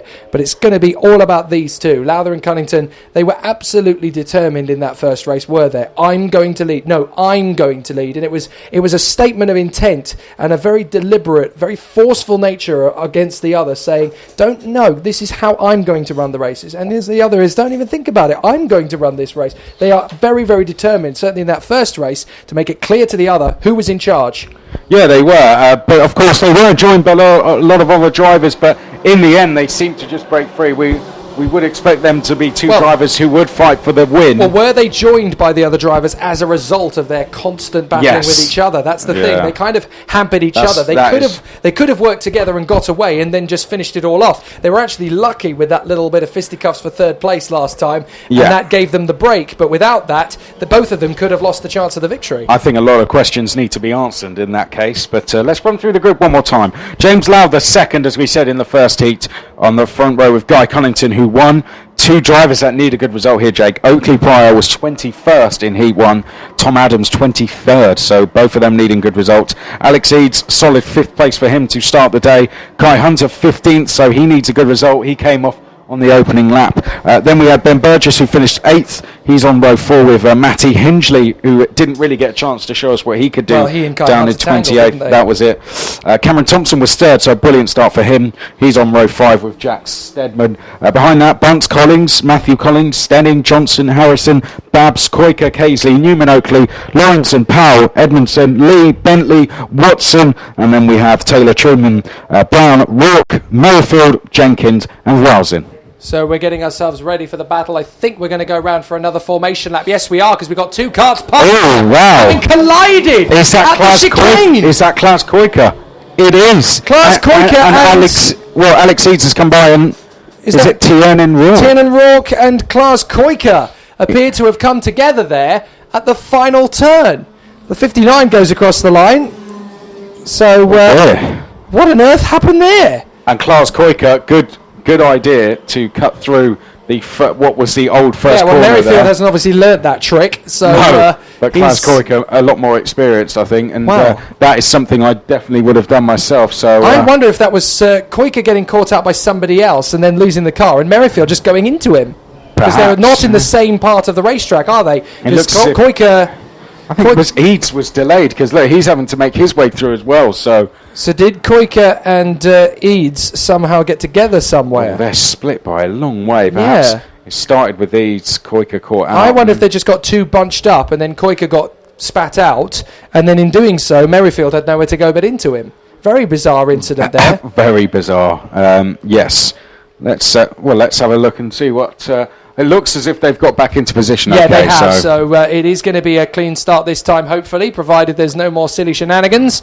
But Lowther, Cunnington, Pryor, Adams, Eads, Hunter, Burgess, Hingley, Thompson, Steadman, with Bunce and the two Collings and Anshi Stenning giving chase. Away we go. And it's a cracking getaway from third on the grid for Oakley Pryor, breaking through in a second place. So it's up to Guy Cunnington now to make the difference to get back through. They work their way through under the Litchfield Bridge, through that long sweeping double left apex and through to turn 5. The right Hander and Cunnington is back in through. Cunnington straight back into second place on Oakley Pryor and immediately gives him the push signal. Come on, Lowther's getting away.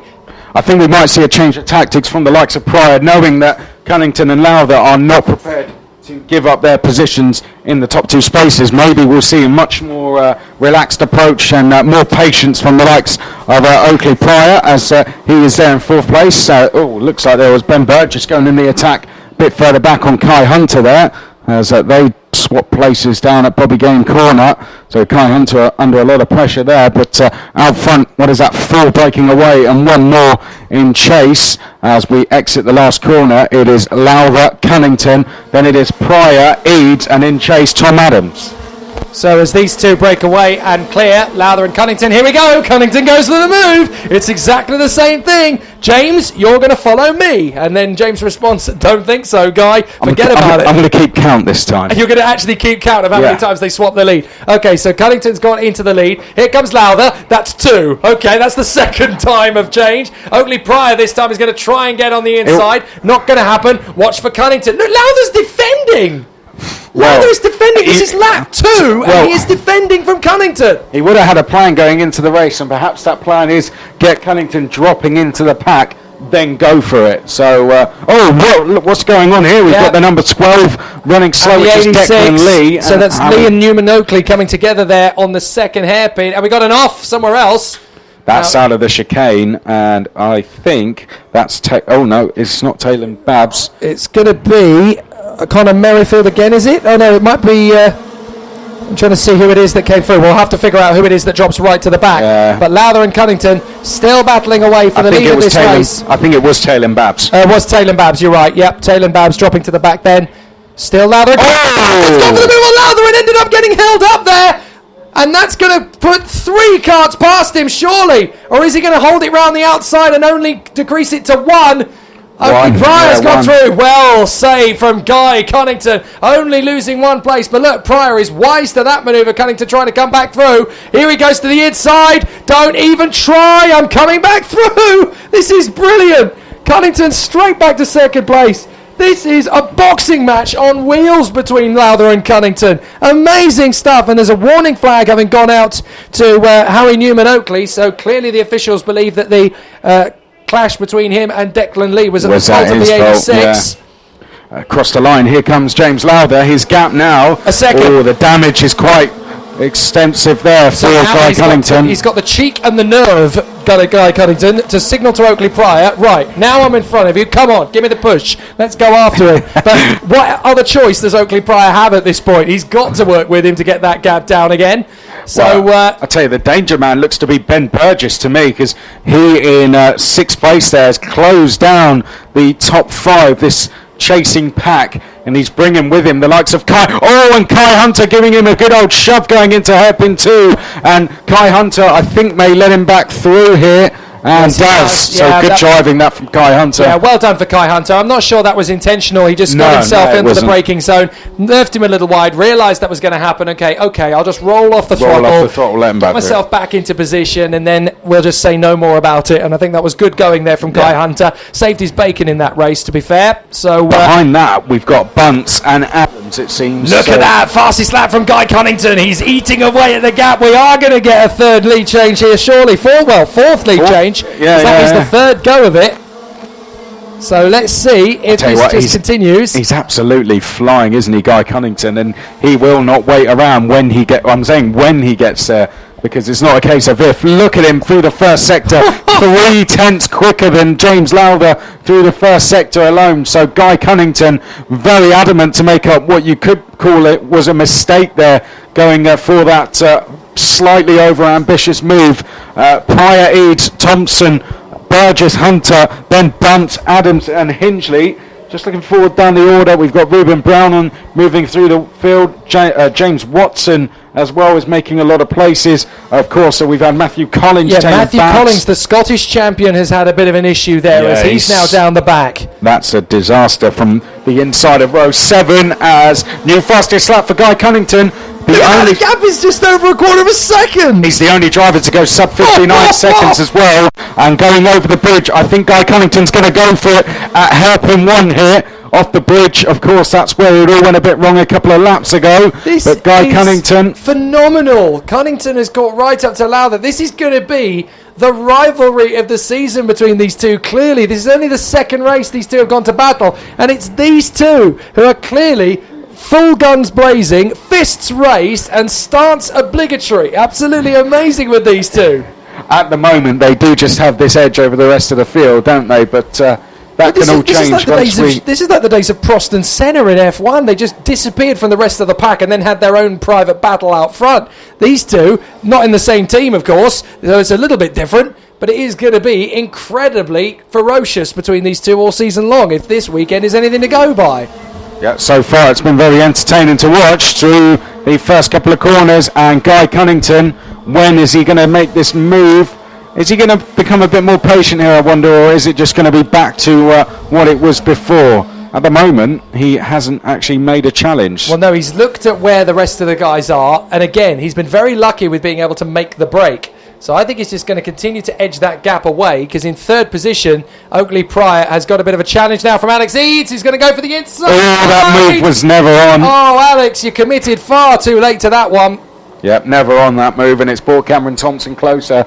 Ben Burgess is breaking away from Kai Hunter and Tom Adams, and then Findlay Bunce, who's dropped back a couple of places, now down in 9th place. Then it's Matty Hingley in 10th place. So that's how they stand at the moment inside the top 10 places. Here come your two leaders out the last corner. Here we go again, and Cunnington is spitting out exhaust fumes at the moment as he goes down the straight. 1 minute and 3 on the clock as he comes across the line. So by my money, that is going to be 2 laps up the inside. That's number 4, lead change. There we go. Cunnington's back through on Lowther. Wants the betting that into turn 5 he's going to get him straight back again. Well, he's not quite close enough, but into the first hairpin he might well try again. He's got a good exit. Here we go. That is now number 5 lead change. Brilliant from Lowther. And I think we're going to get one more because Cunnington's got a good line off the turn. Lowther defends to the inside. That's on the perfectly outside. Look defended. at that. Lowther absolutely determined to hold Cunnington back. Textbook defending that from Lowther. You've got to say that was superb stuff from the Coles Racing driver, but the race far from finished as Guy Cunnington is still going to have over a lap to go here. 2 laps remaining when they cross the line as they come out of the last corner. How many more lead changes are we going to see? I can see. What's the gap to the queue behind now? Well, I can sense at least 3 more. It's about a second the gap back to Pryor and Eads, who are still battling away. Good defence from Lowther as Cunnington tries to sweep round. Don't forget this is the battle for pole position tomorrow as well. Yes, indeed. Whoever finishes ahead out of these two will take pole position. This is a very good point. We've got a spin in mid-corner. Now that is Connor Merrifield, I believe. So Merrifield has had... no, he's not the only one in trouble. Contact! Cunnington dives down the inside of Lowther and they're down to 4th and 5th. Unbelievable as Cunnington makes the move on Lowther and they come out. And there's a stranded car. That's the 30. That's Will Jenkins. Jenkins has come off there. Couldn't get the car restarted and he stranded it on the outside line of the second hairpin. But it's Cunnington and Lowther who have come together and dropped back to 4th and 5th in the first hairpin. Disaster for both of them. Cunnington making the move, Lowther unprepared to let him go through, and it's caused carnage. So that means that Oakley Pryor surely is in the lead of this race. He is in front of Eads and Thompson.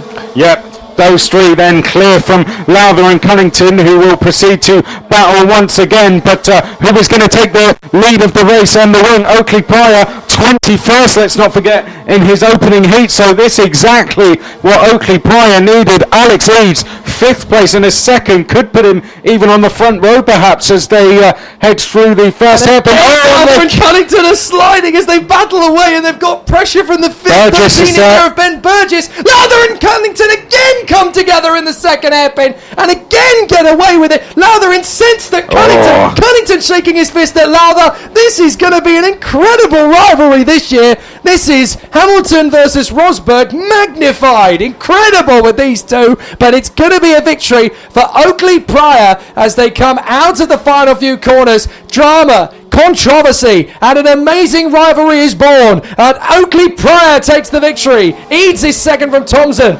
Lowther beats Cunnington, but those two are going to be absolutely at war. Well, brilliant racing there between those two. will there be any penalties? I wonder. I didn't see any warnings going out, but well. It's been a long time since I've seen a rivalry played out that bitterly on a British karting grid. That was so ferocious. And again, look, he's looking for support from Burgess. Did you see what he did to me? Did you see what he did to me? Gesticulating with his hands there. My word. They both looked over, actually coming down the back straight at the exact same time, looking towards their teams going, what is that all about? So there'll definitely be some words exchanged between those two. Both of them with the same attitude. Did you see what he did to me? Yeah. It's always the same. But amazing. This is going to be one heck of a rivalry. From what we saw, Lowther had it covered. He was coming across the track, and Cunnington had already committed to the move. And that's the thing. And I personally, for that move, that is a 6 of one, half a dozen of the other racing move. You can't really say that Cunnington barged him out of the way, but in the same time, you can't say that Lowther didn't give him any room, because both of them were racing for the corner. Lowther was committed to his line to cut across on Cunnington. Cunnington decided to go for the overtaking move. They clattered into each other. They ruined each other's chances of being in the top three. And now they've only got each other to blame for it, really. It's a difficult one, because you can't really say that one man over the other had the blame there. Neither of them did anything particularly wrong. They're just racing drivers going for a move. But off the back of that first race and an entire second race of duelling with each other, and clearly it's getting pretty intense between these two, Lowther versus Cunnington, it's just going to be meteoric through this season. If this rivalry keeps going, my goodness, this could be one of the greatest rivalries in British karting. Well, the front two rows, by my calculations, and I'm not saying this is any particular order, will be Cunnington, Lowther, Eads and Thompson. Which order that will be in, we'll have to work out. But Thompson, 2 third places, Eads a second and a fifth, Lowther a fourth and a second, I have to Cunnington say, a first and a fifth. Will Jenkins, I know he's out of the race, but luckiest man in PF International, because he got caught out at a rather inopportune time there, and he was very lucky. Get out of the way, He spun out of the way offline, but also did not get hit by anybody when he was trying to get himself out of position. And Will Jenkins, of course, the very talented young son of the truck racing driver Dave Jenkins, who is a British national champion in truck racing. But Will Jenkins in his first major season at British level, and he was so lucky not to get caught out there at the second hairpin, so he'll be thanking his lucky stars there, and hopefully another crack at the racing tomorrow for Will Jenkins. But goodness me, so tight and so tense between Guy Cunnington and James Lowther. That's the best story of the weekend thus far. Their rivalry is almost verging on personal at this point, because they are just trading blows like a pair of boxers in the ring. Absolutely amazing. Senior Rotax is up next, of course. The fifth and final race of Senior Rotax for the day. And it pits Group B against Group D. And it's really exciting stuff. Charlie Turner and Ben Davis on the front row. Tommy Foster, the E-plate, along with Bradley Barrett on the second row of the grid. Jason Lockwood and Danny Russell as they come out onto the circuit to do their formation lap. Morgan Rose and Tyler Chesterton on the fourth row. Jensen Butterfield and Daniel Yowd on the fifth. Tom Edmonds and Paige Holden are on the 6th. Ryan Luscombe and Elliot Rice are there together on the 7th row. Alex Pendlebury and Luke Oliver are on the 8th from Mark Ross and Dan Jones. Ben Donkin and Aaron Yao round out the top 20. Then it's Travis Coyne from Peter Jeans, Jemima Hepworth from Jodie Newman, Luke Freestone, Thomas Walker, Cole Edwards and Liam Georgeson. Time to calm it down a little bit. It's not going to be quite as cutthroat as that last race was, but we're still going to have an amazing race between these four guys on the front of the grid. Turner, Davis, Foster, Barrett. That could be a preview of the final. Well, Senior Rotax, you never know. Charlie Turner, 5th in his first heat. He's on pole position. Ben Davis, 2nd place. So a brilliant start to the weekend for him. He's going off the outside of the front row. Tommy Foster was 4th in his opening heat. Bradley Barrett, 6th. They are the second row. The third row, Jason Lockwood, who won his opening heat, with Danny Russell, who's 4th in his opening heat. Morgan Rose and Chesterton, row 4. The two Coles Racing teammates were 10th and 8th, respectively, in their opening heats. Butterfield, who got involved in an incident, was 15th. Daniel Yowd, 9th. So it's all to play for. Turner, Davis, Foster, Barrett, Lockwood, Russell, Rose, Chesterton, Butterfield, Yowd. Let's go racing! A cracking start at the front, no problems at all for our leader, Charlie Turner, as he goes through and under the Litchfield Bridge, still in content at the front of the field at the moment, and it's all very, very close stuff, but it is on the top of the bridge. That is the E-plate having followed through into second place now. Tommy Foster, Ben Davis is still there in third, I believe that is. Bradley Barrett has slipped back into 5th position behind Jason Lockwood. Behind Lockwood is one of the Coles racing drivers, so I think that might be Morgan Rose. Then it's Danny Russell. Then it's Jensen Butterfield. And behind that, it looks to be... it's not another one of the Coles racing drivers, is it? It's 25. the number 25, which is Tyler Chesterton.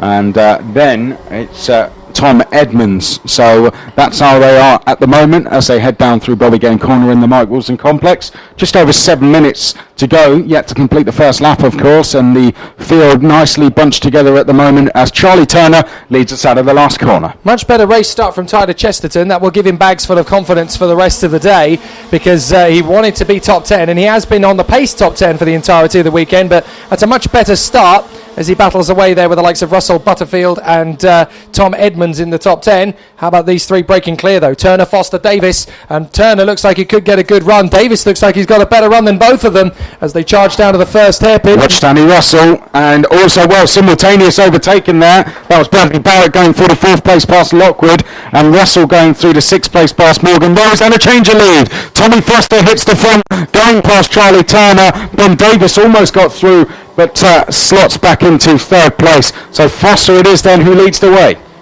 Wide out of the second hairpin, Paige Holden just getting a little bit rusty on the far side, managing to get the car back underway before too many ruts were kicked up from the grass. But out in the lead, it is now the E-plate, Tommy Foster, out of the final turn as he comes down the straight once again. The E-plate's getting a little bit clear of Turner. Davis still there in 3rd position. 4th is Barrett from Lockwood, Russell, Rose, Butterfield, Chesterton, Edmonds, Yowd and Luscombe. And as they come through that long flowing turn 3, into 4, up onto the bridge once again, and down towards the drop at the right-hander for 5. Plenty of great races still to come, of course, from these guys over the weekend, but this is the last one of the day for Senior Rotax, so you want to put a feather in your cap and win this one if you can. Tyler Chesterton, I think that is making a move, is it? Yes, it is. Yeah, on that was Jensen Butterfield, and Tom Edmonds goes with him. And the 85's going through as well. That is Daniel Yowd. Yeah. So Yowd goes through. Oh, and they're 3 wide out of the corner. Oh, and Butterfield's going to get hung out to dry because the 89 goes through as well. 99, that's Ryan Luscombe. Yeah, well, Tom Edmonds made the move further up the road on Tyler Chesterton to go into what is now 8th place, and that is what caused all the chaos behind. But look at the leaders, still close as they have been since the start of the race. What is it, 7 for the lead? Yep. As we head down the start-finish straight. From Foster all the way down to Morgan Rose. It's really close indeed. And Danny Russell going through, was that him on the defensive? I think that was him potentially gaining a place on Jason Lockwood. It was going into the first corner. Had to use a bit of curb on the way through and some more, but Danny Russell up to 5th place. So Russell into P5, chasing down Bradley Barrett in 4th. It's looking good from their point of view. Still these 3 at the front. Foster, Turner, Davis in that order. The English champion, as we keep saying, unbeaten coming into this weekend as a Senior Rotax driver and looking to continue his magnificent form, although he has 4th position from the first heat, so he knows that the 2018 campaign is going to be particularly intensive as he sweeps through the right-hander up towards the Mike Wilson complex out of Bobby Game Corner. And this is where he's now going to start to have some pretty exciting runs off the final couple of turns onto the main straight once again. And Tommy Foster over the line, only a couple of tenths in front of Charlie Turner. Davis right there in 3rd. Barrett has caught them up in 4th. Russell, Lockwood and Rose still very close. 7 for the lead. Over the Litchfield Bridge we go then for the 5th time. Where's the next move going to come from is the question. It looks as if Bradley Barrett could be the one to next produce a move. The trio of Dan Holland racing drivers at the moment all trying to chase down Tommy Foster in the lead. Turner, Davis and Barrett. In fact, Davis getting a good run off that first hairpin, but he's in no mood to go past Charlie Turner as of yet. Off of this lead queue is Edmonds leading Chesterton. Then it's Luscombe with Yowd and Butterfield just we've had behind. a contact. We've had a collision there at the first hairpin. It's the 36 with major damage. That's Peter Jeans. Jeans. And then who is it that's gone with him? That's the 73 of Luke Freestone. Is that a bent axle? Or I think it is, yeah. No, let's see. I don't think it is, but certainly... It's certainly a very, very slow kart indeed. And Luke Freestone, they're going to have to do some homework tonight. Yeah. Right, that's a change for 3rd place. That looked like as if Bradley Barrett had challenged for 3rd place on Ben Davis. Didn't make the move, and now Danny Russell is all going to be all over the back of Bradley Barrett as we head down towards hairpin 1. What's Russell going to do here? Well, Barrett defends, gives him no option but to sit in 5th place. Lockwood there in 6th, and then, of course, Morgan Rose in 7th place. Behind this, Chesterton has gone past Tom Edmonds for 8th place on this lap. And behind that, look at Jensen Butterfield pushing Daniel Yard off the circuit, going through hairpin 2. Yeah, battling away there because trying to catch up with the man in 10th place, the 99, Ryan Luscombe, still running around there in the top 10, Luscombe. But there's not a lot Butterfield can do to catch up with him at the moment. It's going to be a tough day at the office from his point of view to finish up. We now have Luke Freestone out of the race, I do believe, having pitted in the last time by. Foster, Turner, Davis, Barrett, Russell, Lockwood, Rose. That's your top 7. Still battling for the victory. Still haven't got clear, although Foster has now got nearly a second on Charlie Turner. So the more they keep battling, the better this is for Tommy Foster, the E-plate with a chance to start pole position tomorrow. Yeah, look at Danny Russell once again, trying to 5th in this queue, going down towards hairpin 1. Bradley Barrett good on the brakes, though, and just manages to get a bit of a gap, but comes at a cost as they head down to hairpin 2, and Ben Davis going for 2nd place there, Jake. Makes the move on Charlie Turner at the 2nd hairpin. No problem at all with that. Danny Russell trying to find a way past Bradley Barrett, who still defends that inside line through the left and through the right, and up towards the Bobby Game corner and through the Mike Wilson complex, the far side of the circuit by the pits. And this is going to be an interesting one for the guys trying to keep up with Tommy Foster. Foster has literally decided, right, you guys carry on, scrap away, I'm just going to belt off. And he has charged away, and the gap is now 1.3. He's the only one ducking under 59 seconds at the moment. Danny Russell, fastest lap of all, but still 3/10 clear. Tommy Foster is just stretching out the gap. This could be Foster's to lose. Yep, I think you're right there. Foster is in control. 2 laps, 3 laps at most, 2.5 to go as they make their way out of hairpin 1. It's all about this battle for 2nd place. Davis, Turner, Barrett, Russell, and Russell makes the move. Well, it's been a long time coming. Danny Russell makes the move on Bradley Barrett, has a quick look over his shoulder. Now next on his list is going to be Charlie Turner. Bradley Barrett, the pressure not off him as of yet, because now behind him is going to be Jason Lockwood and Morgan Rose. Good move that from Danny Russell, Jake, just waiting patiently, and when the door opened, he went straight through it. Yeah, it's perfect how he timed it. He got it nicely neat and tidy. He made sure that the gap was firm and in control. He made sure that the overtaking move was well shut down in response and retaliation. Yeah, that is a change for 2nd. In through, up the inside, there's a bit of contact between them as they came through on the 3rd. They got a little bit too close together. Just about got away with that one without too much damage. Ben Davis still in 2nd place from Turner. Then Russell, watch out for Barrett. Outside into the 1st hairpin. He keeps the car travelling. He's not going to have the space to cope with it. And up in the air and into the barriers goes Lockwood. Yep, going through then. Morgan Rose is going to gain 2 positions out of that. So Lockwood off the track. It was just about Barrett trying to rejoin the circuit. Had nowhere else to go. And Lockwood, unfortunately, an innocent victim in all of that. Poor Jason Lockwood from first to worst, and it was certainly not the way he wanted to go about precisely. it. What a shame for Jason Lockwood, and that's really ruined his chances of being on pole position. He could have scored enough points from this race, even being in the top 5, to make that happen. Now it's not even on the cards as we go into the last lap, and it's Tommy Foster for the win. Still don't know for 2nd yet. Well, Ben Davis fighting for a front row start at this rate. He got 2nd in his opening heat. If he can do a 2nd here, he's going to be on the front 2 rows, surely. And with Foster 1st and 4th, that could give Davis potentially pole position. Well, we've got to remember Joe Turney, isn't it? He's had a couple of good heats. So, but yeah, we'll look back at the results and try and work it all out.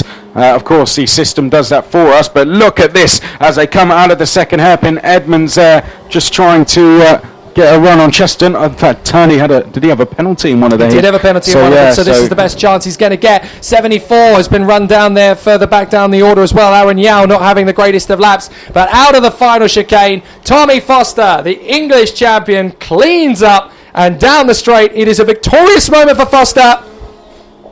He is elated with that. 2nd place is going to go the way of Davis from Turner. Russell, Rose, Barrett and Chesterton, with Edmonds in 8th place. Luscombe, Rice and Butterfield. Donkin is there at 12th in front of Alex Pendlebury, Paige Holden, Mark Ross, Luke Oliver, Dan Jones, Travis Coyne, Jemima Hepworth, and rounding out the top 20, Liam Georgeson. Then it's Cole Edwards in front of Joe Dean Newman, Thomas Walker and Aaron Yao. Where is Jason Lockwood? Well, he's going to finish behind Daniel Yowd, who also had a bit of a humdinger there, unfortunately. Jason Lockwood in 26th. And then, of course, Peter Jeans, who got caught up in that incident with Luke Freestone. Just quickly looking back through the results, I think you might be right. I think that may be good enough. I think Davis is going to get the pole position here. Because I think second, with a second and a third, will be Miles Apps. Turner, he's had a fifth and a third. Yep. Russell's had 2 fourth places. There's been a Lockwood victory and a Lockwood 26. There's been a penalty and a victory for Turney. I think it's going to be Davis on pole position. I think it's going to be Davis from Apps. Then we've got the likes of Russell, Turner. It's going to be up there. And then you're going to get people like Turney and Lockwood in the lower end of the top 10. This is going to be a magic grid for the pre-final. I can't wait for how this is going to play out. Absolutely amazing stuff. A senior Rotax comes... James Johnson as well. I think he's had a third and a fourth. Yes, so he'll be up, I think, third position on the grid for James Johnson, the O-plate. Yeah, so Lingard's going to be up there as well. I think he's had 2 top 5 finishes. That's true, yes. It's going to be incredibly intense and hard to tell. But I think Davis has done enough there with 66 points from his 2 heats. I think he's just about going to have enough. But it's going to be very close, and still doesn't really tell us who's going to win the final either, because it's been so close. So the winners, the 5 winners... Reese Hunter, then we had Jason Lockwood, 0 to 0 unfortunately. Miles Apps won Heat 3, and Heat 4 was won by Joe Turney. Tommy Foster rounds it out. So 5 different winners from the heats, and Ben Davis, who didn't win any of them, is likely to be starting on pole position. Yeah, that is absolutely amazing. That's exactly what you want from a race meeting that's senior Rotax, isn't it? You want it to be that open, that even, with that many drivers in contention for the victory, because you can still have absolutely no idea really how much fighting is going to come, how much battling there's going to be between these guys, and it's really going to be incredibly intense with these guys as they continue to battle away. So they will continue to work their way forward. It's still going to be very tight indeed. We've got the I-Army Cadet coming out onto the circuit now for race 19 out of 23, and for the second time, of course, it's going to be Max Dodds on the inside line as he goes off pole position, with William McIntyre in second alongside him. Arvid Lindblad, second row of the grid. Freddie Slater in fourth position. Then Maximus Hall, Brandon Carr, and then we'll have Harley Keeble, Sam Shaw, Leo Robinson, Aidan Neat, Vinnie Phillips, Harley Horton, Luke Watts, Charlie Rippin, Harry Jr. Burgoyne, Kai Bacchini, Oliver Wright, Max Barrow, Ashton Hodgson, Bart Harrison, Ella Stevens, MJ Canini, Ian Aguilera, Luke Sintler, Jack Younger, Hadi Mamasi, Benjamin Doughty, Archie Clark, Edu Robinson, and Jacob Baldry. And you have to take into account how close it's going to be. All 6 of the drivers in the top 6 from the previous I-Army Cadet heat finished in the top 6 last time, just in a completely different order. So Max Dodds with William McIntyre on that front row of the grid, but Max Dodds in pole position took his first race heat as well. So Max Dodds is going to be incredibly tight. Very exciting stuff in the 2018 season for I-Army Cadet, starting things off. But Max Dodds, he really had to fight hard, tooth and nail, in that first race to get that victory. And Freddie Slater pushed him all the way in those last couple of laps. So I don't know if Dodds has got enough to get the second victory, because Slater is obviously going to be upping tempo even more this time. But because Slater's got to come from that second row on the outside line again, he's going to have a job to break through. So that's where Dodds is really going to have to work hard. They come down the straight, and we're going to get the lights out now. Perfect start, great getaway, and straight away McIntyre is going to try and cut across, but Dodds has someone off on the grass there on the inside line. Yeah, that was someone from, I think, the 5th or 6th row. So round the first couple of corners we go, and that's one of the Fusion drivers challenging for the lead. We're side by side going over the Litchfield Bridge for the first time. That's a Freddie Slater thing, that is. And it is looks that like McIntyre? Lindblad's going to take the lead. Lindblad takes the lead from Dodds. Dodds is going to get a little bit of support here from the 2 Fusion cars. They're going to get very tight into that first hairpin, but Lindblad is going to hang on. Beautifully done there from Dodds in second position. McIntyre still there in third place in front of Freddie Slater. And then it's the number 12, isn't it? Going to try and drive right round the outside of Dodds to try and get into second position. It's not going to happen. Support from Freddie Slater and the 12 plate in there as well. Harley Keeble. Then Maximus Hall next along as they make their way down towards Bobby Game Corner. I think behind that might be Brandon Carr. So, well, here we go then for I-Army Cadets. Of course, this is the second heat. As Jake mentioned, the top 6 all finished in the top 6. Top 6 on the grid, all finished in the top 6 in Heat 1, but just in a different order. So all to play for here. No drivers have had particularly bad results in that top 6. So this is going to be an interesting one. Warning flag for Leo Robinson, but I haven't seen him come through. There he is in 9th position. So for some reason he wasn't transponding on the sector times. Brandon Carr has had a bad start. Yeah, and we've got one of the leaders off, have we, over at the approach to the Litchfield Bridge. Somebody's gone. Is that Dodds? Has Dodds gone? No, Max Dodds is in second place. So I can't quite make out who it is. Don't tell me it's Max Hall. Max Hall is in there. Well, we've got a change for 4th place. I do know that, and that is McIntyre. So who hasn't come through? It's Sam Shaw. Sam Shaw was in 8th position, so he's now down at the back. And we've got 2 more off there, or certainly one of them has spun away down the back. That's MJ Canini, isn't it? That is MJ Canini. So it's all kicking off in this second of the heats for Iami Cadet. But poor MJ Canini really it is Jack Younger. So Jack Younger has dropped back. My apologies. So MJ Canini's still in there in the mix for 14th, 15th position or so. Vinnie Phillips hasn't come through on the timing screens. Sam Shaw's come through late, of course, because he was a long way back. There's no yellow flags out, so I'm not too sure. Well, has he gone off too far off the circuit for it to matter? But anyway, Lindblad, Dodds and Slater. But Sam Shaw has dropped all the way back, as we know. Now they're transponding again, so it's all right. I wasn't quite sure what happened. Just an issue, yeah, just a glitch for Vinnie Phillips' transponder there, but all fine and dandy. Lindblad and Dodds continue their battle. This could be a championship fight, of course, between these two, because they were the 2nd and 3rd seeds last year. So they were 3rd and 1st, respectively. So Dodds, theoretically, can just push him all the way to the line. Well, warning flag for Vinnie Phillips. So Phillips obviously getting a little bit of a slap on the wrist there by the officials. Freddie Slater, though, the O-plate, 3rd place, and trying to drop. Well, he's already dropped William McIntyre, so these 3 could stretch away and start their own private battle. But it's getting very exciting and very tense and nervous in the mix as the drivers are still working their way around. Harley Horton going along well, isn't he? He's up to 7 places. He finished 9th in the opening heat, did Harley Horton.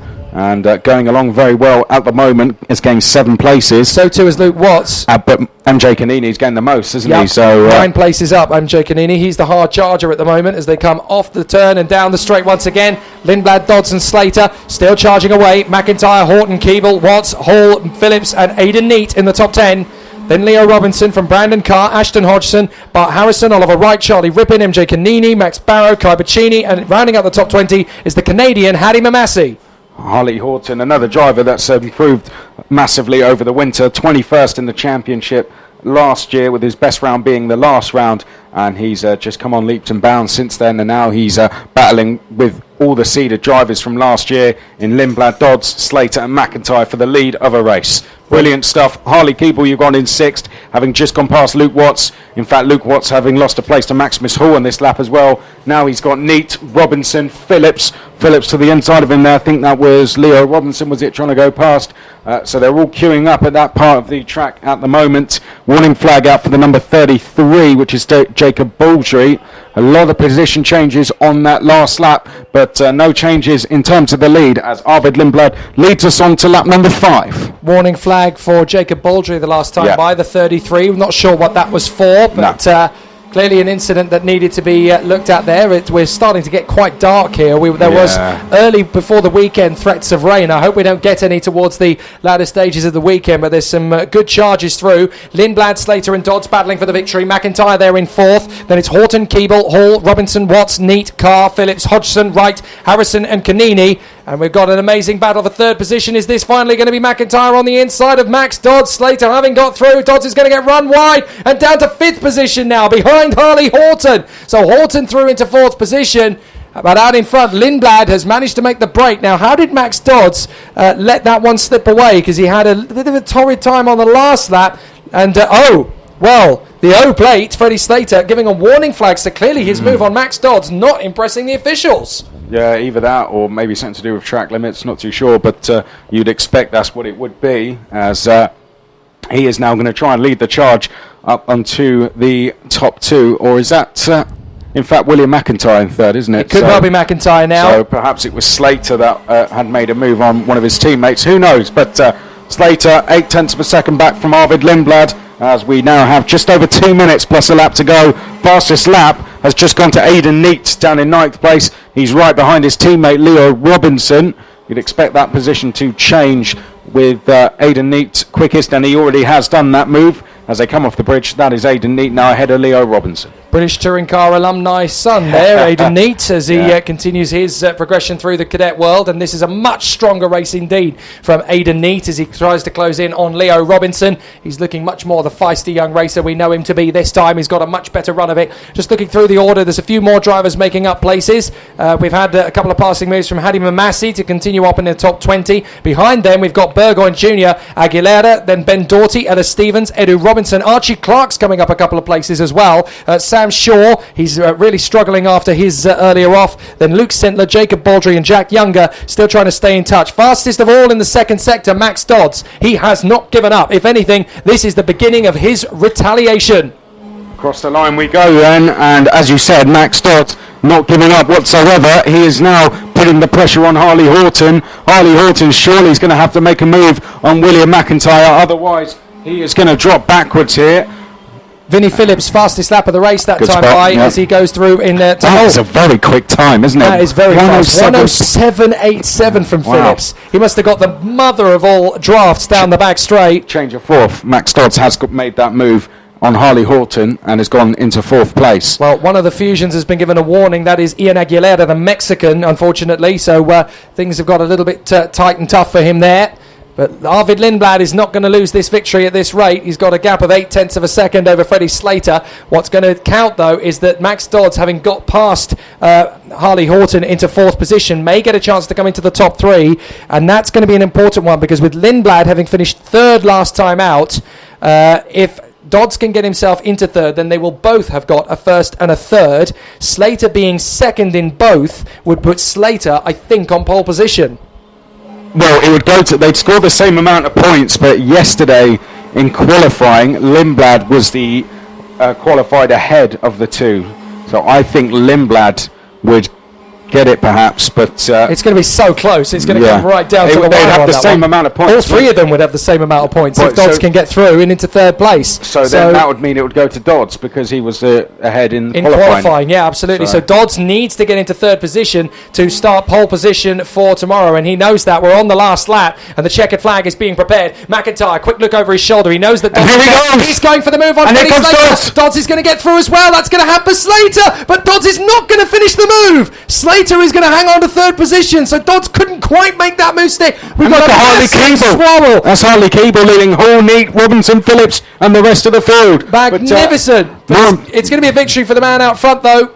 More importantly, we've got the battle for pole position going on there, haven't we, behind? So yes, indeed. Can Dodds make this move? He's running out of time very quickly. I don't think he's going to get there. He's in fourth position, but Arvid Lindblad is going to come across the line to take the victory, and surely with it the second place, surely the pole position as well, because that's a second and a third for Slater, a first and a fourth for Dodds. So for my money, Arvid Lindblad is going to take pole position for tomorrow with a first and a third. Brilliant stuff. Lindblad from McIntyre, Slater, Dodds, Horton, Keeble in the top six. Then Vinnie Phillips up to seventh in the end. Good fight back from him. Aidan Neate, a strong run as well in eighth place. Ninth for Leo Robinson. And rounding out the top 10 is Brandon Carr. Then we have Ashton Hodgson in 11th from Maximus Hall. The Gladiator lost a lot of ground in the final couple of laps there. Luke Watts, Bart Harrison, Oliver Wright, Max Barrow, Charlie Rippin, MJ Canini, Kai Bacchini and Hadi Mamasi in the top 20. Then it's Ian Aguilera from Ella Stevens, Edu Robinson, Harry Jr. Burgoyne. Archie Clark made up 3 places on his run through the field as well. Always good progress to see drivers coming up through the field. So Archie Clark making some good work of things. Benjamin Doughty likewise made up a place on his starting point. And then we have Sam Shaw, Luke Sintler, Jack Younger and Jacob Baldry. So a tough day at the office then all in all for the I-Army cadets. But they have definitely worked very hard indeed. And some cracking racing. But now we know a little bit more about how it's going to go. So is that going to be Lindblad in pole position? That's some very quick maths. How about that? That's amazing. So we've got Arvid Lindblad on 66. We've got Max Dodds and Freddie Slater on 65. Dodds will get second based on the fact that he was fastest in qualifying. And then we're going to have William McIntyre there in fourth position. And my timing screen has confirmed what you have. So there you go. Lindblad, Dodds, Slater, McIntyre. Horton will be fifth on the grid from Brandon Carr and Aidan Neate, seventh on the grid. Then it will be Keeble, Phillips and Maximus Hall. So a very close fight in I-Army Cadet and still all to play for tomorrow. Very good stuff indeed. And attention now turns to the X30 Minis, and that's going to be another intense fight. We saw some great racing between 6 drivers all gunning for the victory in the last race, and I have a feeling it could be a repeat of the same thing, because we had the Rowledge, McLean, Lomliev, Bolton, Walker, Chigarimbo combo in the last race, with all 6 of them battling away for the victory, and I have a feeling we could get the same again. Although I'm interested to see if Ivan Lomliev can stay with the battle this time. He got caught out and a little bit out of luck in that one. Jacob McComb, likewise, could easily have been in the fight for the victory. Didn't quite hold it all together. Jessica Edgar could really do with a strong start as well from that inside line on the 3rd row. So hopefully she'll have a stronger run. And then, of course, we have Oliver Duffel, Harvey Ryby, Matthew Higgins and Freddie Tomlinson in that mix as well. But the team that's really starting to tick all the boxes from their point of view is KMS, with Bolton and Walker battling away with each other in the top 6. But Josh McLean and Josh Rowledge, that battle is going to be interesting again to the first corner. Indeed it will. Josh Rowledge did very well in that opening heat. 2nd place for him. McLean, of course, 1st. Walker 3rd. Bolton 4th. Chigarimbo 5th. Jacob McComb 6th. Edgar 7th, Lomliev, Duffel, Higgins, Ryby and Tomlinson. Lomliev with a penalty, unfortunately for him, which dropped him down to that 8th place. But we wait then for the Mini X30s to come out for their last heat. Thanks to those who have tuned in online today on Downforce UK. We've got some brilliant racing still to come with Senior X30, Junior X30 and Honda Cadet. So still all to play for in terms of those 3 classes. But this, now we will sign off Mini X30. This will be the 6th of 9 classes that we will tick off for today before we go into those final 3 races. And with 12 of these guys on the grid and very feisty racing that we saw from them earlier on, of course, I have a feeling it could be more of the same, because we had some very interesting incidents in the early doors. But with 8 minutes on the clock and the green flag flying, the drivers head out onto the starting grid. Josh Rowledge and Josh McLean on that front row of the grid, and they seem to be in a hurry to get underway, don't they? Jacob McComb and Ivan Lomliev on the 2nd row of the grid. So 4 separate team entries there, a privateer and 3 works teams. Jessica Edgar in 5th position on the inside line of row 3, along with KMS driver Daniel Bolton. His teammate Aaron Walker is there on the 4th row of the grid, alongside Rashan Chigarimbo, who's done a great job coming into X30 Minis, it has to be said. Oliver Duffel is there on the 5th row of the grid. Harvey Ryby, the 3rd of the KMS drivers on this grid, is in 10th position off the grid. Matthew Higgins and Freddie Tomlinson making up the remainder of the field. And hopefully, from his point of view, Tomlinson can have a slightly better run of it in this 2nd heat. He looked like he was getting some good moves there and getting a bit feisty. Matthew Higgins, incidentally, 11th on the grid in the X30 Minis. He was putting on a fantastic display in the Super 1 British Esports Championship on Wednesday night here on the PF International Circuit. And, of course, the winners of the Esports Championship have an amazing prize to shoot for at cadet level in the Sobek Esports Championship. You can compete for your registration, entry fee and tyres for the entire season for 2019. If you win the junior category, Douglas Motorsport will give you a phone call, and you can go and test a Ginetta Junior, please. And then if you win in the senior category of the Super 1 British Esports, then Arden Motorsport will be on the call, inviting you to a British F4 test. It's not bad going, is it really? So no, not at all. No. The entry fee of £400 doesn't seem too bad now, does it? I've heard of worse. I've heard a lot worse, really. Anyway, out of the final turn, Rowledge and McLean off to a racing start, are we? Let's see if the lights go out. They do, and away we go. Cracking start from Rowledge. Cuts straight across, no problems from the top 3. Lomliev decisive as he gets into 3rd position there ahead of McComb. So Lomliev cutting through into 3rd position. A cracking start then. And up into the lead is McLean. So McLean has got one over on Josh Rowledge through turn 3. But Rowledge is going to come straight back at him with Lomliev. Look, the 3 of them have disappeared. They've already cut out a bit of a gap over the 4th place man.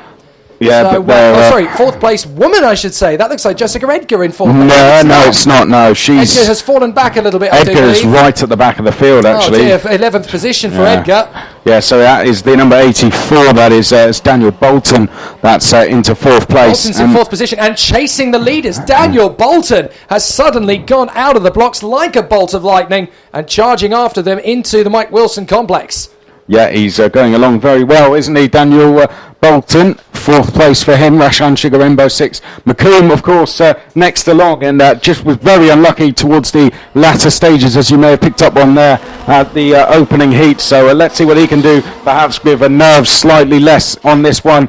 Then it is Aaron Walker. Oh, a big slide from Ivan Lomliev as he came over the curbs there on that treacherous bump under the Litchfield Bridge. That kart was all over the place. He almost looked like a drunk dad at a wedding on ice skates at that point. Really exciting stuff as they come down the back straight up towards the hairpin once again. Josh Rowledge trying to make one over on the inside of McLean, but Lomliev has got him very much under wraps here as he tries to get the move in. Daniel Bolton tightening up, but with these four holding each other at bay, here comes Rashan Chigarimbo. Yeah, McComb and also the number 15 of Aaron Walker as well. And then Oliver Duffel leads the rest of the pack at the moment. Oh, Edgar tried to make a move there on the inside of Matthew Higgins, and that's going to take a long time. Freddie Tomlinson closing up on her in the opportunity, knocking there. Behind Duffel, we've got Harvey Ryby as they battle over 8th position, but McLean, Rowledge, Lomliev, Bolton, Chigarimbo, all 5 of these guys working. Oh, Chigarimbo very nearly scuffing the curbs, scuffing the barriers on the outside of turn 1. I've seen a few drivers do that, and it can be quite nasty. Change of lead, Josh Rowledge up the inside of Josh McLean. There we go.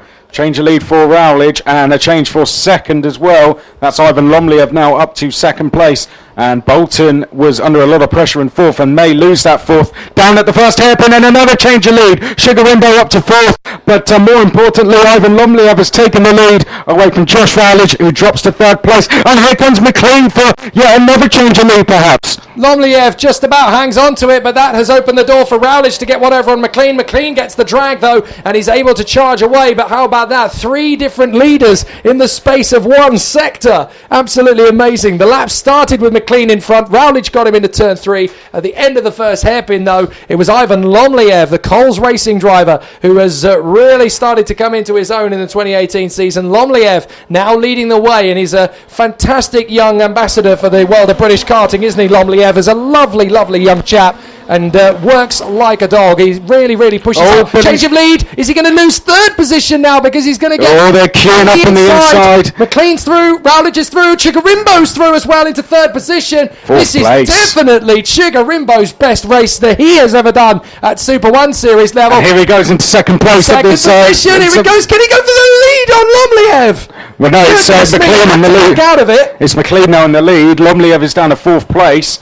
having left the door open down. Rowledge nudges Chigarimbo in the second hairpin, and now Lomliev is going to try and get him back. He passes Chigarimbo up in a 3rd. Bolton gets through on his teammate Walker, I think that is. Yeah. So those two are battling away. McComb is in there as well. Cool, it's all getting very feisty. Yeah, I mean, there may not be a ton of them, but they are all keeping themselves very close together at the moment. Yeah, it's X30 Mini. Anything that's got X30 written over it spells action. Yeah. And it's brilliant stuff again. They come down the straight. McLean, Rowledge, Lomliev, Chigarimbo, Bolton, Walker and McComb. Then there's a bit of a gap back to Duffel and Ryby. Edgar, Higgins and Tomlinson. That's just really shaken up the grid. That's put Daniel Bolton 3rd on the grid for the first final tomorrow, that last lap, with Aaron Walker 4th, Chigarimbo 5th, Lomliev 6th, McComb, Edgar, Duffel and Ryby 10th. Oh, bit of a mistake there from, I think that was Walker, trying to close up on Daniel Bolton. So and now he's got McComb right behind. He has got McComb threatening big style. So yes, if and here comes the change for 3rd. Chigarimbo makes the move for P3 on Lomliev, and that's a nice little manoeuvre there. So that puts Chigarimbo potentially 4th on the grid. Potentially 3rd, actually.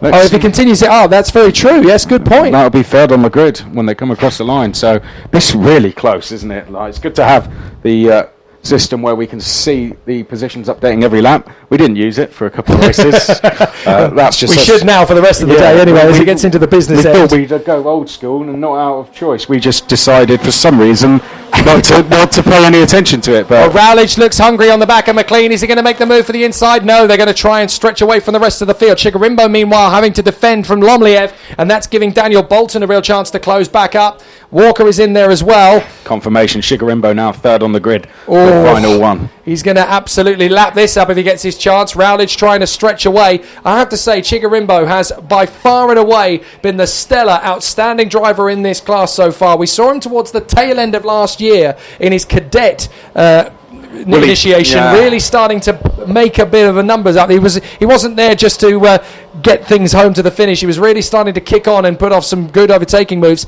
Here, he seems to have found a kart he likes. The X30 really seems to suit Chigarimbo. He's got up some brilliant overtaking moves. He was outside the top 10 in the Army Cadet, but he was always there and always consistent, particularly towards the end of the season. He really put on a spectacular move. So now it's all going to be about how he continues things on. But an absolutely terrific display from Chigarimbo in third position. He holds on to this battle for the moment from Lomliev, Bolton and Walker. McComb is slipping back a little bit, but he's still there or thereabouts, trying to get one over on him. Now Lomliev is still threatening Chigarimbo. Rowledge is still threatening McLean. Here he goes for the lead in the hairpin, and Rowledge through. And change for third further back. Lomliev's gone through to Chigarimbo, gone past Chigarimbo. As you said, and here comes Chigarimbo back up the inside almost, and that's now Daniel Bolton. Can he get the undercut on Chigarimbo? No, he doesn't, but Lomliev is getting a little bit pressured by Chigarimbo, and now Rowledge and McLean are holding each other up, so this could end up as a five-way scrap for the victory. Well, let's see what this does to the points when they cross the line. As you said, Chigarimbo 14th in the championship in Miami Cadet last year. So a problem for Oliver Duffel by the look of it. Duffel has had an incident at the second hairpin. And not for the first time today, so that's indeed a real shame for him. Across the start-finish line, here we go, and has that put Josh Rowledge on pole position? It has. Josh Rowledge now pole from McLean, Bolton and Walker. That's how the top two rows currently line up at the moment. But look at this as we head over the bridge. And is that Chigarimbo? It is. Through to third. Lomliev. Yes, it is. Into third position in front of Lomliev. But watch for Daniel Bolton in fifth position. He looks hungry. They're going to protect the inside line as McLean has a look. Look at Bolton round the outside. Can he make his way into fourth? Not quite. He has to tuck back in behind Lomliev. But now Walker and McComb are starting to tighten up. And again, Chigarimbo tries to get close to McLean under braking. Doesn't quite have enough legs on that car to get closer to him, but as these two scrap away, Rowledge and McLean, they are going to run out of time to stretch away. It's now a 7-kart battle. Last time it was a 6-kart battle, so these guys are still very close indeed, and it's not quite determined who is going to get the victory this time. Is that a move on the inside? I thought that for a moment McLean was going to try into the chicane. That would be completely and totally mad. Last lap, here we go. Chigarimbo still in the hot seat in third position. Can he have a go for these guys? Well, look at the defending, all of them on the inside line. Round the outside, Lomliev looks like he might have picked up a place on Chigarimbo, and Bolton's going to try and have a go on the inside. Lomliev through round the outside of turn 3 in the third position. Walker and Bolton are getting hungry. They're going to assist each other to try and get one over on Chigarimbo. Look at this, both of them could get through. And they're going to! Yeah, Chigarimbo just leaving the door wide open, and McComb's going to go through as well. Out front it's still Rowledge versus McLean as Lomliev gets the switch back now out of the second hairpin. Getting the run. McLean and Lomliev again twice, and it looks as though there's damage to Lomliev's car. Lomliev has got damage to the front fairing on the inside right-hander, so that's going to be a problem as far as he's concerned. Walker and Bolton managed to pick up a place or two. I think Bolton came up in a fourth position in front of Chigarimbo in amongst all of that. But here they come, and it's going to be Josh Rowledge. Once again, Josh Rowledge at the front of the field, but this time it's the victory. Rowledge from McLean. Second is McLean, then third position for Lomliev, then it's Bolton, Chigarimbo, Aaron Walker, Jacob McComb, Jessica Edgar from Higgins, Ryby, Tomlinson and the retiree Oliver Duffel. And what that means is that Rowledge will be on pole position from McLean with the same amount of points, but because Rowledge was fastest in qualifying, he gets the nod for the inside line with the two KMS Motorsport drivers, Daniel Bolton and Aaron Walker, on the second row of the grid. Cato Adams must be beaming from ear to ear. Yeah, that's a good start for them. Chigarimbo 5th place, Lomliev will be 6th, McComb will be 7th, Edgar 8th, Higgins 9th and Duffel in 10th place. That will be the grid in terms of how the top 10 line up going into tomorrow. Brilliant racing all around. 2.5 seconds it was between the top 8 drivers at the flag, so overall very good driving. It was only Oliver Duffel we lost from the race, but overall, Jake, very close. Nothing really to choose between the front runners there, and that makes the racing going into tomorrow even more exciting. And we still don't know of the first 7 karts effectively on the grid in Mini X30 who's actually going to get the win, because there's been 7 consistently fighting for the win in both races, so it could be any one of them. We love that. Now, there are 3 races to go before we switch our attention to tomorrow, and of course we wrap things up for today. And that is going to be the Senior X30, the second heat for this group. And it'll be Hodgson and Morgan with Lewis Mallin and Archie Tillett. And then we have Ewan Wilson and Owen Byatt, Levi King and Henry Laws. And then on the fifth row of the grid will be Owen Byatt and the fifth row of the grid will be Scott Jackson and Elliot Harvey, who really, really needs a good result this time, to be fair. Sixth row of the grid, Luke Hughes and Thomas Turner, from Reese Ushijima and Morgan Porter, Cole Kilner and Matt Armstrong, Joe Turney and Jake Douglas, Paul Stewart, Sean Butcher, Richard Morris, Rory Hudson, Alexander Huang, Rashid Ghanem of the Lebanon, Bradley Pennell, Jensen Brown, Saul Robinson, then Kieran Long, Sky Siddle, Eleanor Morris, Anna Morris, and from the Isle of Man, Joshua Thompson-White. So it's going to be an interesting battle for certain. Oliver Hodgson running away and hiding in that first race, even backing off in the closing stages, so that the gap was only 0.96, but he had stretched out quite considerably. So Lewis Mallin and Levi King now need to show a little bit more cooperation a little sooner in order to get one over on Oliver Hodgson. But can he be beaten here? This is his backyard, quite literally. Yeah, I mean, from what we saw in the first heat, no. But there's still a long way to go this weekend. You know, we've got this heat in the finals tomorrow, and I think if you were to ask that question to the likes of Lewis Mallin, Levi King, Derek Morgan, and Ewan Wilson, who was quickest in that first heat, they'd all say yes. Of course there is, and Oliver Hodgson would probably say the same himself, given that he was being caught towards the end of that first heat, and I think he would probably just say it anyway. It's a very competitive grid. We did have the likes of Elliot Harvey, as you said, running into problems. Saul Robinson and Bradley Pennell were two drivers who moved forward throughout the field very well. Likewise, Sean Butcher and Joe Turney as well. So if those drivers can get themselves to the front of the grid for that first final, things might just start to change. But I think if they're going to make a serious challenge to him, they need to take the fight to him very early on. Yes, indeed, and I think that's where this race is going to be won and lost. But there are a few drivers who can really make the difference in this particular grid. I'd like to see more from Derek Morgan on that front row of the grid. He got himself stuck in, but he kind of slipped back a little bit. If he gets a better start this time, he'll definitely have a chance to go for the victory.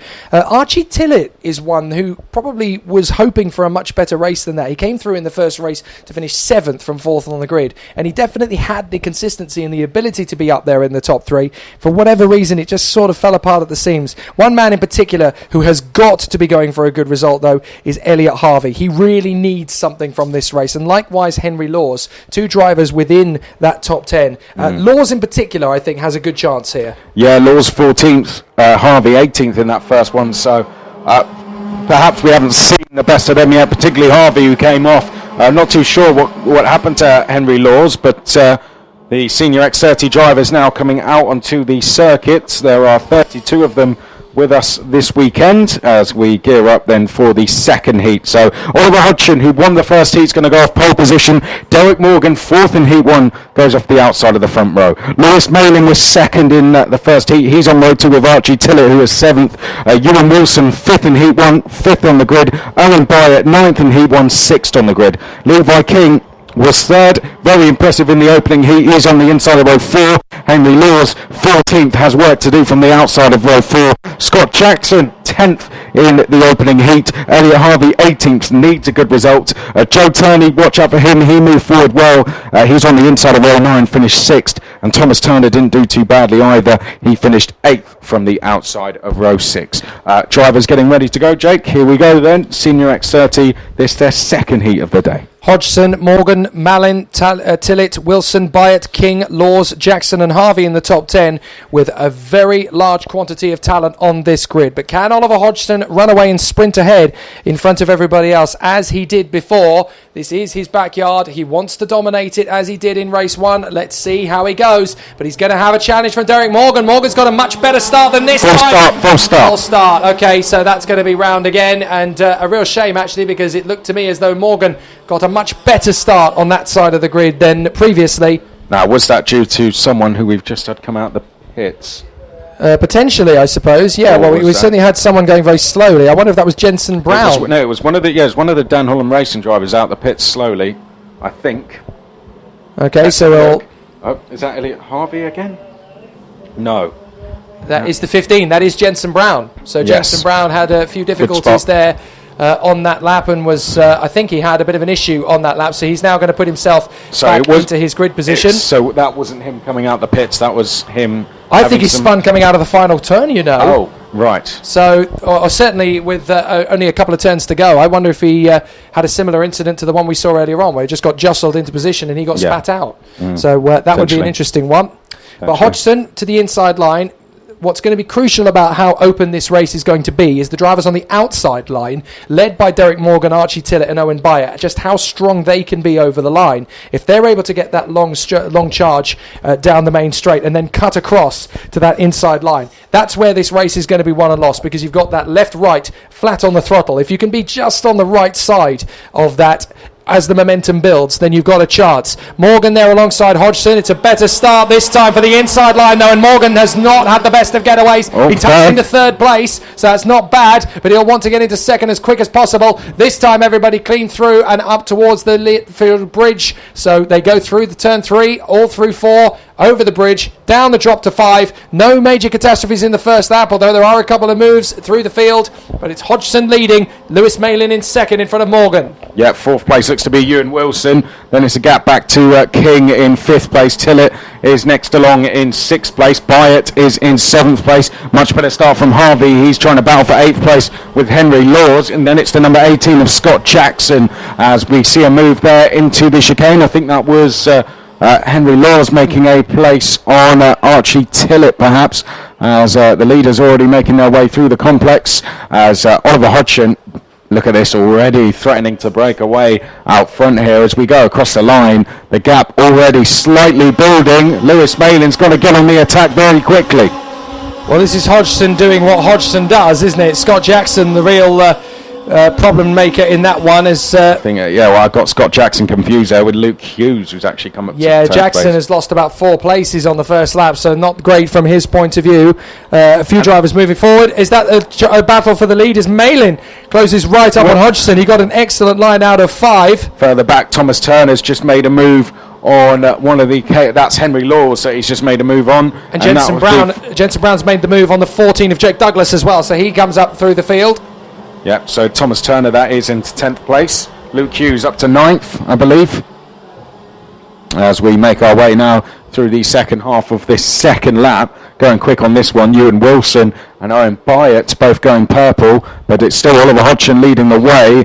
Derek Morgan under a lot of pressure in that 3rd place. Ewan Wilson maybe lining up a move here as they go underneath the Litchfield Bridge for the 3rd time. New fastest lap from Owen Byatt in 6th place. So it's Hodgson, Malin, Morgan, Wilson, King, Byatt, Tillett, Harvey, Hughes and Turner over the bridge. And is there any moves going to be made there? No, there isn't. As look at Oliver Hodgson again, just threatening to break away here.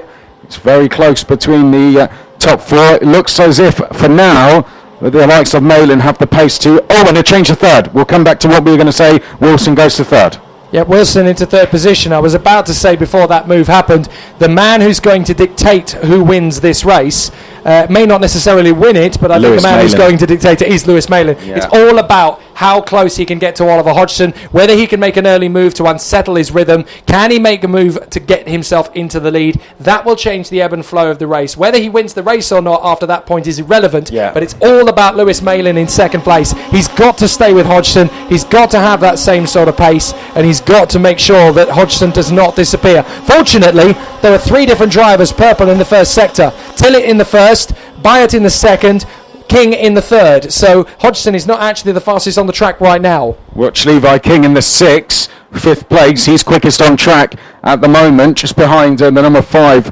of Derek Morgan as they head up towards hairpin number 2. Levi King, of course, made brilliant progress in the opening heat, finishing in 3rd place. So he'll be looking for a similar result as behind him is Owen Byatt. Then it's Archie Tillett, Luke Hughes and Thomas Turner. Looks like Saul Robinson is once again moving forward pretty well up to 18th. And we also have the likes of Bradley Pennell, Rory Hudson, Paul Stewart, Joe Turney, all moving. Oh, we've got 2 cards having come together there. Two cards having come together at the top. Now, who is that that's dropped down the order and has not come through? Because we've had 2 carts clatter together there. I wonder if that's... Well, we're not going to find out now. Changed underneath the bridge. Levi King going past Derek Morgan. That was, and Derek Morgan It's Huang, Brown and Ushijima that have clattered together there. So Alexander Huang, Jensen Brown and Reese Ushijima clattered together there in the second apex of the chicane after the hairpins. And there's yellow flags still out because one of them has not come through at all, and that is Alexander Huang. So Huang has not come through. The Singapore driver has retired from the race, unfortunately. Still Lewis Malin trying to give a little bit of a battle to Oliver Hodgson as they continue to battle. Malin second, Wilson third from Morgan King, Byatt, Tillett, Harvey, Turner, Hughes and Morgan Porter. Joe Turney up to 12th. Yeah, Levi King, as you said, up to 4th place. Byatt absolutely flying. He's also on the charge as well, so Derek Morgan potentially in a bit of trouble here. Then we have Archie Tillett in 7th place, Elliot Harvey in 8th. Morgan Porter is now up to 9th with Luke Hughes 10th. As Oliver Hodgson being kept very honest, to say the least here.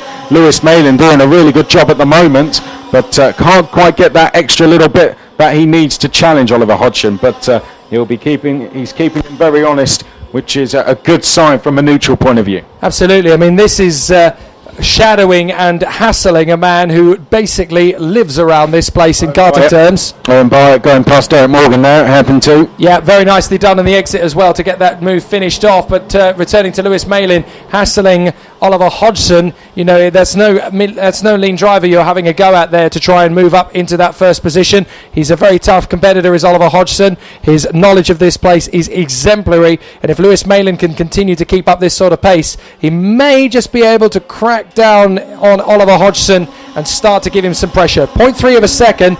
Malin slightly quicker on that lap. When I say slightly, it is 100th of a second. Yeah, so nothing really. But behind that, Ewan Wilson dropping back from this lead battle and falling into the clutches of Levi King, who makes the move over the bridge. So, Levi King up to 3rd, and here comes Owen Byatt. Oh! Bang wheels as they go through, and that's a great move for Morgan to get up on the inside of the 12 of Ewan Wilson. So he comes through. Another opportunity may present itself for Archie Tillett as Wilson has to defend. Tillett gets the switchback on the second hairpin. That was beautiful from Tillett. Yep, up another place. Teammate to Oliver Hodgson, Archie Tillett, now up into what is 6th place for him, as he is now going to try and go after the likes of Derek Morgan and Owen Byatt. Still the top 2 break away from the rest of the field, but it looks as if Oliver Hodgson may be fighting back and extending his lead. Is he on this lap? Yes. Personal best for Oliver Hodgson that time. Hodgson leads from Malin, King, Byatt, Morgan, Tillett, Wilson, Harvey, Morgan Porter and Thomas Turner in the top 10. Then it's Hughes, Joe Turney, Henry Laws, Jackson, Pennell, Hudson, Robinson, Butcher, Stewart and Kilner rounding out the top 20. From Armstrong, Thompson White, Morris, that's Richard Morris, then Douglas, Long, Anna Morris, Ganem, Siddle, Eleanor Morris, and then we have Brown and Ushijima, with Alexander Huang obviously having parked up on lap 4 up at Bobby Game Corner. Right, the grid as it stands for final 1 will be as so. Oliver Hodgson will be pole position from Lewis Malin, Levi King. Oh, there's enough there. Sorry, they're off there on the way out of the first hairpin. That's definitely places lost for the 73 on that particular occasion. That's Cole Kilner dropping back about 2 or 3 places on the exit of the hairpin, and that's going to put him outside the top 20. Meanwhile, Jensen Brown making up a place or 2 at the expense of Sky Siddle and Eleanor Morris. Good overtaking move there from Siddle to get on the undercut, but Jensen Brown trying desperately to recover. Yep, so the top 10 at the moment then is going to be Oliver Hodgson and Lewis Malin, King and Morgan row 2, Wilson and Tillett row 3, Byatt and Turney row 4, and then Thomas Turner and Morgan Porter row 5. So with someone like Levi King that far forward, I think he may be the driver that could challenge Oliver Hodgson, but you have to say Lewis Malin doing a good job at the moment. Wilson makes a good move there as Tillett and Morgan clatter together. Wilson manages to get on the inside of both of them. And here comes Morgan round the outside, and watch out now, Elliot Harvey's going to make a place. Harvey's going to try and come through, and that's absolutely the door slammed firmly shut there by the 21 of Archie Tillett, who was absolutely resolute. Elliot Harvey's not overtaking me there. Well, it's Derek Morgan, wasn't it? That was slamming the door. I think Archie Tillett was away, but Derek Morgan in fact, Derek Morgan was him getting round the outside. Right, so he had got round the outside. So Tillett basically slamming the door firmly shut in Harvey's face. And Derek Morgan taking advantage. Well, I think Elliot will be a little bit, what was that all about? Come on. Yeah, he won't be too happy at all. So Hodgson has got himself a bit of a gap over Lewis Malin. Full credit to Malin to stay that close to him as long as he did. That's caused a change to the grid, by the way. Ewan Wilson jumping up to 4th ahead of Morgan. Righto, so with Wilson now in P4 on the outside line, but the top 3 of race 1 is going to be the top 3 of race 2, which means it's going to be the top 3 for the pre-final tomorrow as well. But Hodgson, Malin and King. Byatt is there in 4th from Wilson, Archie Tillett, Derek Morgan, Elliot Harvey, Morgan Porter and Thomas Turner in the top 10. Joe Turney has moved up into 11th place now. But it's all going to be academic as far as Oliver Hodgson is concerned. He has done the job he needed to. He has soaked up the pressure. And it's 2 out of 2 in his own backyard. Oliver Hodgson gets the victory. Fantastic racing from him. Lewis Malin in 2nd. Levi King in 3rd. And just 2 seconds cover them. Byatt, Wilson, Tillett, Morgan, Harvey Porter and Joe Turney cracks the top 10 right at the last. Now that puts Joe Turney into 8th place on the grid in the end. So that 10th position gives Turney a little bit more of an improvement on the grid. Thomas Turner, then Luke Hughes, Henry Laws, Bradley Pennell, Scott Jackson from Hudson, Saul Robinson up 10 places to 17th, commendable from Saul Robinson, then Butcher, Stewart and Armstrong rounding out the top 20, then it's Cole Kilner, another 10 places made up from the man from the Isle of Man, Josh Thompson-White, and then Richard Morris, Jake Douglas, Kieran Long, Jensen Brown, a frustrating race, Rashid Ghanem from Lebanon, Eleanor Morris, Sky Siddle, the American Reese Ushijima, and Anna Morris, who had difficulties on her last lap, unfortunately. And then the one retirement from Singapore, Alexander Huang for MBR. But another perfect result for Hodgson. 2 out of 2 for 2nd place for Malin. 2 out of 2 for 3rd place for Levi King. It's the only racing class, I think, here today that has had an absolutely duplicate top 3 in both races. I believe so, which is a surprise in Senior X30. But, oh, well, there we go. We'll see how that changes going into tomorrow. As you said, the grid will be as so. Oliver Hodgson, Lewis Malin, row 1. Levi King and Ewan Wilson, row 2. Derek Morgan and Archie Tillett, row 3. Alan Byatt and Joe Turney, row 4. Thomas Turner and Morgan Porter, row 5. So we'll see how that changes things now with some drivers who may have had poor qualifying performances in more of a position you'd expect to see them. So, well, only time will tell. We'll see Senior X30, of course, back again tomorrow. 2 more races still to come, though. Junior X30 out next, and that will be followed by the final race of today, which will be the last heat for Honda Cadets. Yes, indeed, and it's going to be Joe Taylor and Alex Lloyd on the front of that grid. 2 very feisty individuals. Joseph Taylor picking up a win earlier on in the day, of course. Alex Lloyd second alongside him. Lewis Gilbert and Clayton Ravenscroft will be able to work together in the KR Sport cars in the second row of the grid, much as they did over the course of the day earlier on, of course, in qualifying. Axel Laflamme, a race victor earlier on, and then Oliver Gray as well there on the third row of the grid.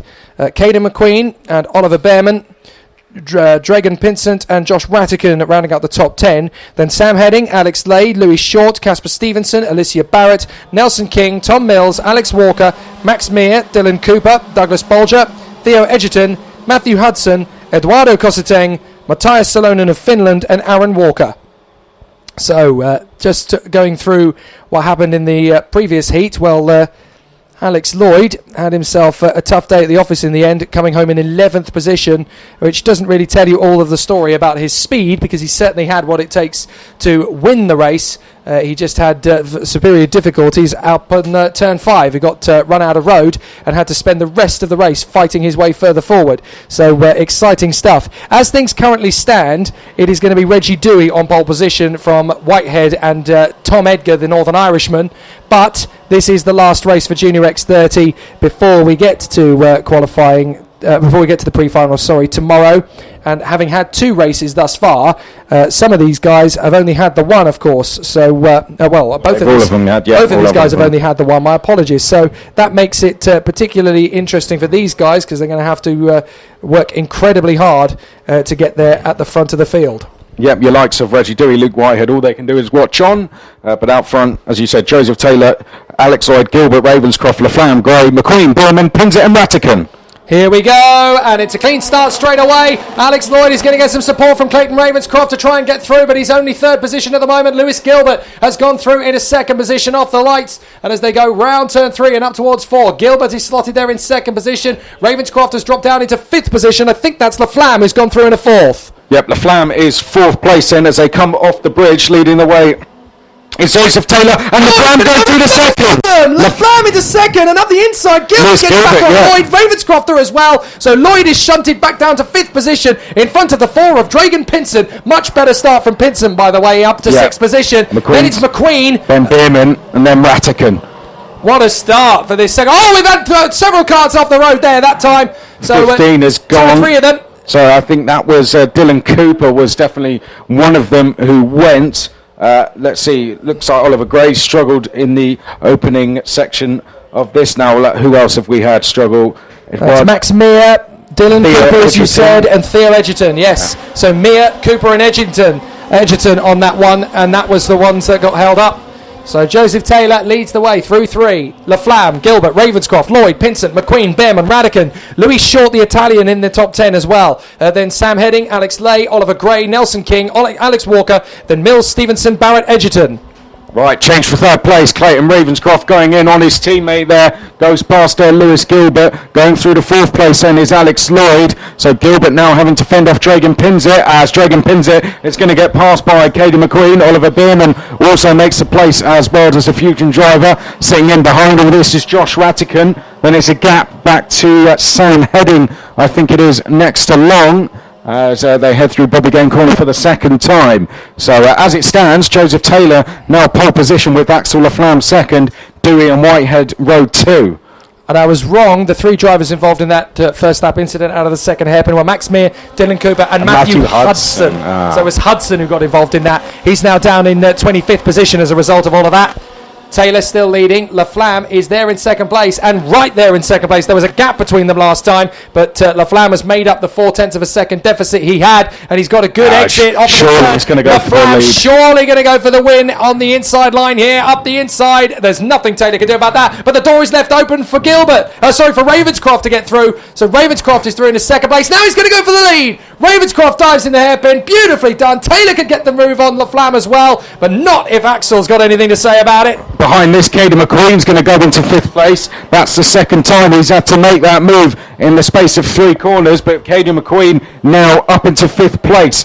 So good driving there for Caden as he's trying to fight for a top 10 position on the grid for tomorrow's final. Currently in 9th place. That should moving up at least 1 or 2 positions. Well, it's a bit of a difficult day at the office thus far for Lewis Gilbert, having been battling for the victory on the first lap. He now finds himself battling past McQueen and gets through. Very nearly got punted off there on the way through turn 1. Drake and Pinson got up the inside and they banged wheels at exactly the wrong moment. McQueen saved that one, but goodness me, that was tight. Meanwhile, Ravenscroft still leading from LaFlamme, and LaFlamme is going to give it another go, isn't he? You can just sense it. Here it comes at the end. No, behind is Alex Lloyd on Joe Taylor. So Lloyd gets through into 3rd position on Joe Taylor. Now is LaFlamme going to make that move? No, he's going to try and edge Ravenscroft back. Taylor up on the inside of Lloyd, as you say. Gilbert's there in 5th from Pinsent and Behrman. Yeah, well, Pinsent having a long look at Behrman there to say, what are you doing? Racing, I think, but well, there we go. Let's see what them two can do. I think they're going to try and work together. Perhaps if Behrman will work with him, then just up the road is the likes of Lewis Gilbert. So perhaps wouldn't be a bad idea for Behrman to do that, because if you look behind Oliver Behrman, you can see Josh Ratican, I think it is, leading this huge queue of karts with Caden McQueen, Sam Heading, Alex Walker, Nelson King, Oliver Gray, Alex Lay, all in there, as well as Louis Short as well, Casper Stevenson, Tom Mills. It goes probably all the way back to Douglas Bolger in 22nd place.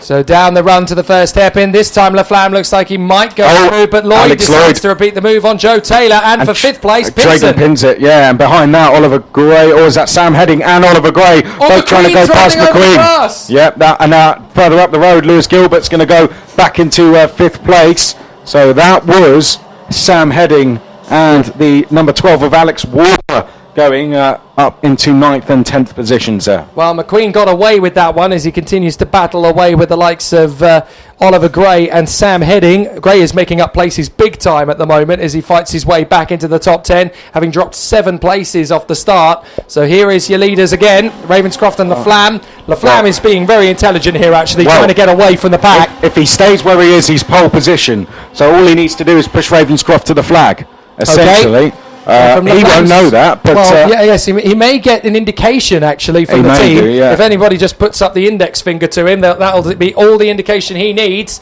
But at the moment, he just wants to get Ravenscroft away.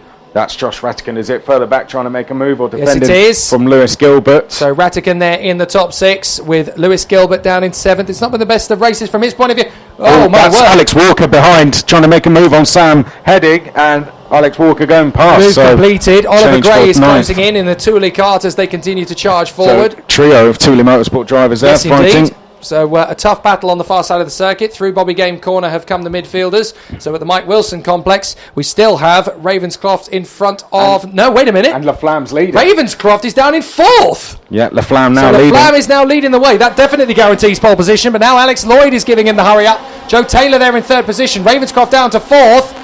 So I'm not sure what happened to cause Ravenscroft going down the order, but he had a poor final sector. And he's just dropped now down to 6th place. I think he was in about 3rd or 4th on the grid. Now he's down in 6th on the grid. So Clayton Ravenscroft, with just over a minute and a half, needs to make some paces. But here comes Alex Lloyd, as you said, to take the lead away from Axel Laflamme. Joseph Taylor going side by side with Laflamme down towards hairpin 2. Laflamme's going to try for the switchback. Can't quite do it. So it's Lloyd, Laflamme, Taylor and Ravenscroft. Then a gap back to Oliver Behrman in 5th. Behrman up to 5th place. Cracking racing from him with Dragan Pinson in 6th position in there as well. So Dragan Pinson in P6 as he continues to charge forward. Josh Ratigan now in 7th from Gilbert Walker and Sam Heading in front of Oliver Gray. So the 3 Thule carts, as you mentioned, Walker, Heading and Gray working in unison at the moment. Out of the final turn come the leaders. Lloyd is now leading it.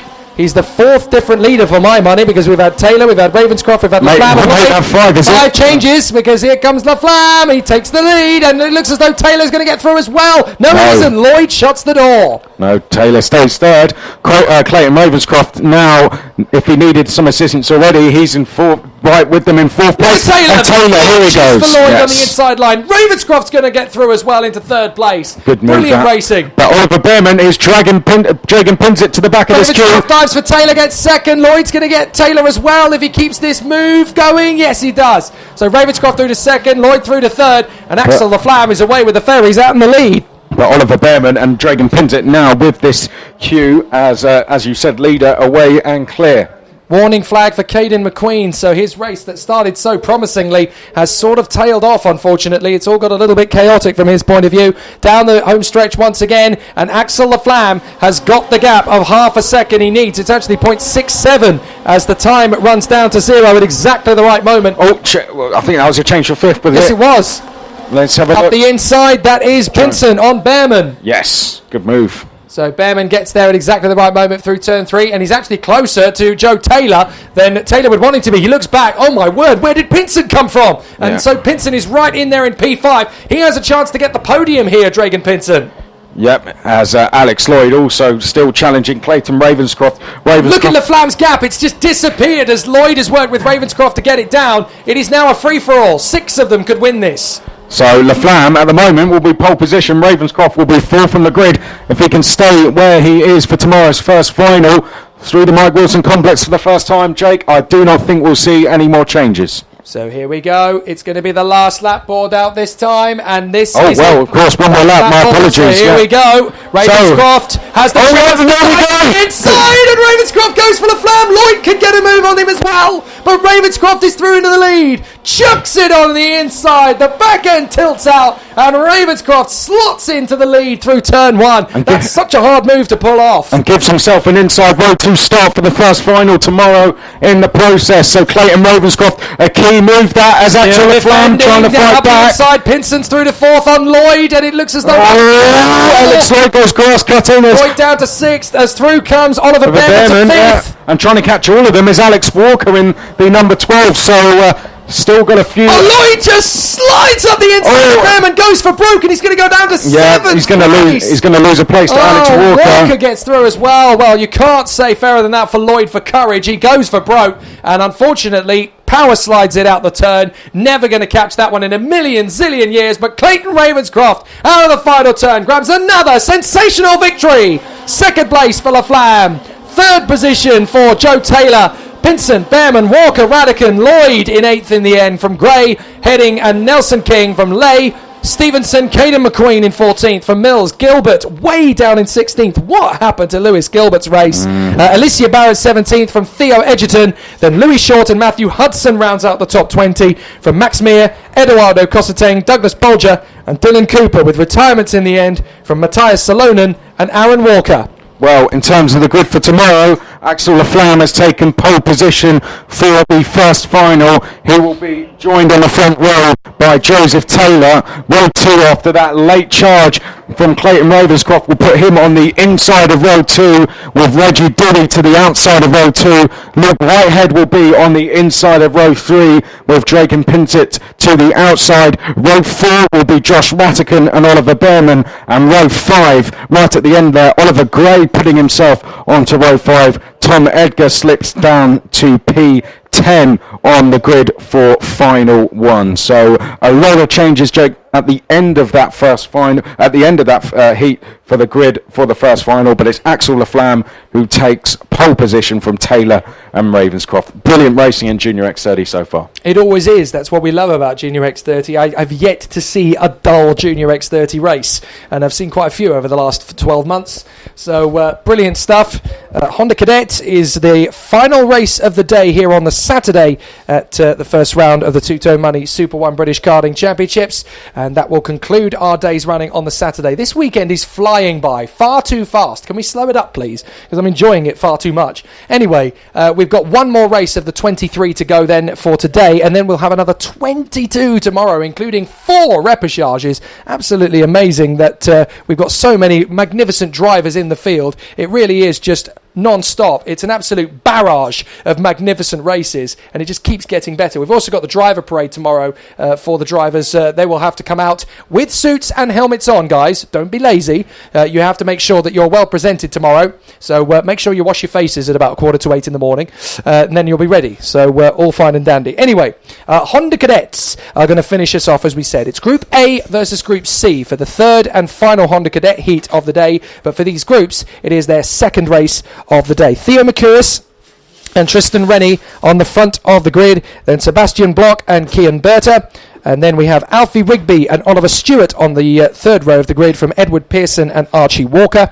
Then it is Darryl Taylor and Ethan Simmons rounding out the top 10, and then Harley Horton and Mitchell Gibbons, Jack Plant and Aidan Lynn, Marcus Luzio and Daniel Parran-Smith, Lorenzo Cordell and Sasha Wiley, Josh Patterson and Zach Styler, Morris Henry, Alistair Cresswell, Alex Preston, Maximilian Solarski, Cameron Crockett, Zico Hopkins-Collis and Lennon Brandy. So a very intense grid, and of course from some of these guys we saw some really chaotic stuff over the course of the first races or so, if memory serves me correctly. The last Honda Cadet race we had just after the pause in proceedings midway through, that got quite exciting from various points, and we had a few drivers being spat out to the scenery a couple of times over the course of the race. So the green flag flies for the last time here today as the Honda Cadets sail out onto the circuit, and some good speed and good grace coming from these guys as the racing gets underway, and then we'll get a glorious start to proceedings in just a short moment's time, with Theo McCurris gunning for win number 2 if he can get the job done, Chris, and he's certainly looking good for it at the moment. Yep. Theo McCurris going off pole position 1 his earlier heat. Tristan Rennie, got to feel sorry for Tristan, challenging for the lead in that second race, and then unfortunately had that incident going. Oh, we're going to spin! Sorry, we're going to spin on the way to the first hairpin, and that is Alfie Rigby. Yeah, it is. Alfie Rigby spins away. Now, fortunately, he has got himself back into position. No problems there. So, but my goodness, all good. That is not the start he wanted, and that's definitely made him sweat a bit. Well, yeah, back to where we were going with all of that. That was a bit... Blame Alfie Rigby. Isn't it? Yeah. Tristan Rennie, 13th because of that incident. In terms of the second row, Sebastian Bloch 4th and Keen Berta 2nd in their heats. So good start. Alfie Rigby was second, so he's actually fighting for pole. So that would have been an absolute disaster had he gone into the barriers and made that a lot worse. I mean, that was very nearly a David Coulthard Monza incident from '95. That was absolutely embarrassing. I know this, you don't. I was probably about 2. Yeah, you were about 2 in that point, so that's fine. Oliver Stewart, 14th. He's on the outside of row 6, so he needs a good result. Ed Pearson, 24th. He's on the inside of row 4. Needs a good result. Archie Walker was 10th, so pretty good from him. Darryl Taylor was 13th. He completes he's on row 5 with Ethan Simmons, who was 5th in the earlier heat. Watch out for Harley Horton and Mitchell Gibbons, who were 6th and 7th in their heats, Jake.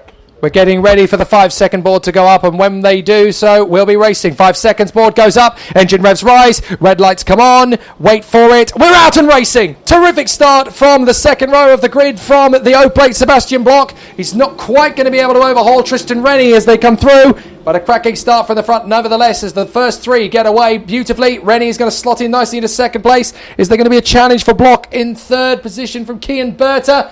Well, he's started to have a little bit of a look of it, but hangs on. Well, I think Keane Berta's going to lose 4th over the bridge. Yeah, Rigby gets through, so Rigby is there in a 4th position. How about that from Alfie Rigby? The pressure of all of that spinning off of the first hairpin on the formation lap and coming straight back into it as Bloch goes for broke on Rennie, and Rennie runs wide, and we got 2 carts off behind them in the background. Yeah, Rennie off, not for the first time today. Jake, as you look out for who we had going off, Tristan Rennie is falling backwards. He's down to 6th place, so he's losing places there to Keane Berta. And lost another place to the big guns. Ed Pearson collided with Jack Plant. Again, so Ed Pearson, 24th. Second time Ed Pearson has done an amazing job in qualifying, and then it's just all come apart in the race. Yeah, so the second heat today, where his second race, where he's found himself in some form of trouble, but no such problems for Theo McCouris, who leads the way down the start-finish straight. He's got a gap of, let's see, is that around 3-4 tenths? 6 tenths. 6 tenths on the first lap is night and day in this category, so very good work indeed from Theo McCouris' point of view. Rigby second, Bloch, Berta, Stewart, Rennie, Walker, Taylor, Mitchell Gibbons and Harley Horton rounding out the top 10, but a very interesting start. Off the bridge we go for the second time then, and McCouris is being caught here. At the moment, he's going to be on pole position, of course, but Rigby's the one that can challenge him. Change for 6th place, I think that is a bit further down. That was Archie Walker. No, that was actually Archie Walker on Oliver Stewart. You're right, so Rennie is making progress again. The Scotsman up into 5th. And leading the big queue of carts behind that is the number 27, is that? Or is that the 20? Or was that the 22?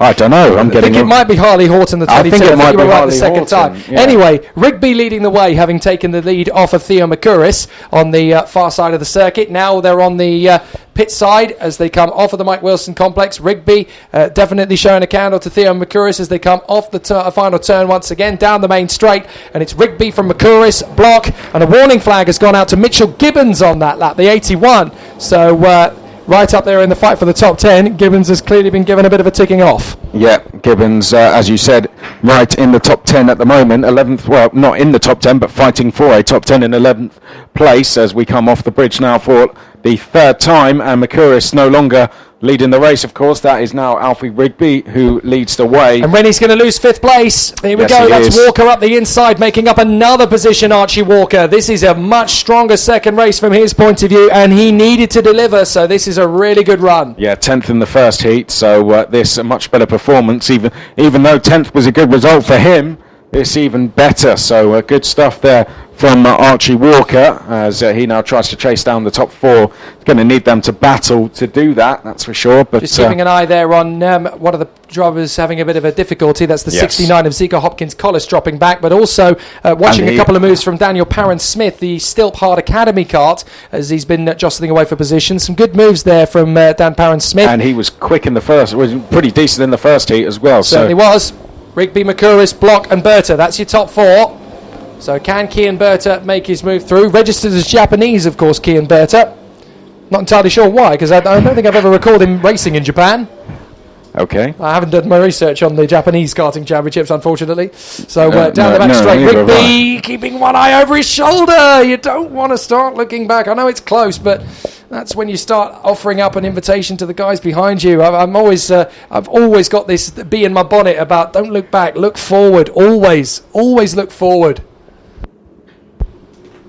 I've got you giggling. I'm terribly sorry. Sorry. So, Rigby, McCouris, Block and Berta up through the left and the right on the far side as up towards Bobby Game Corner. Rigby continues to lead the way.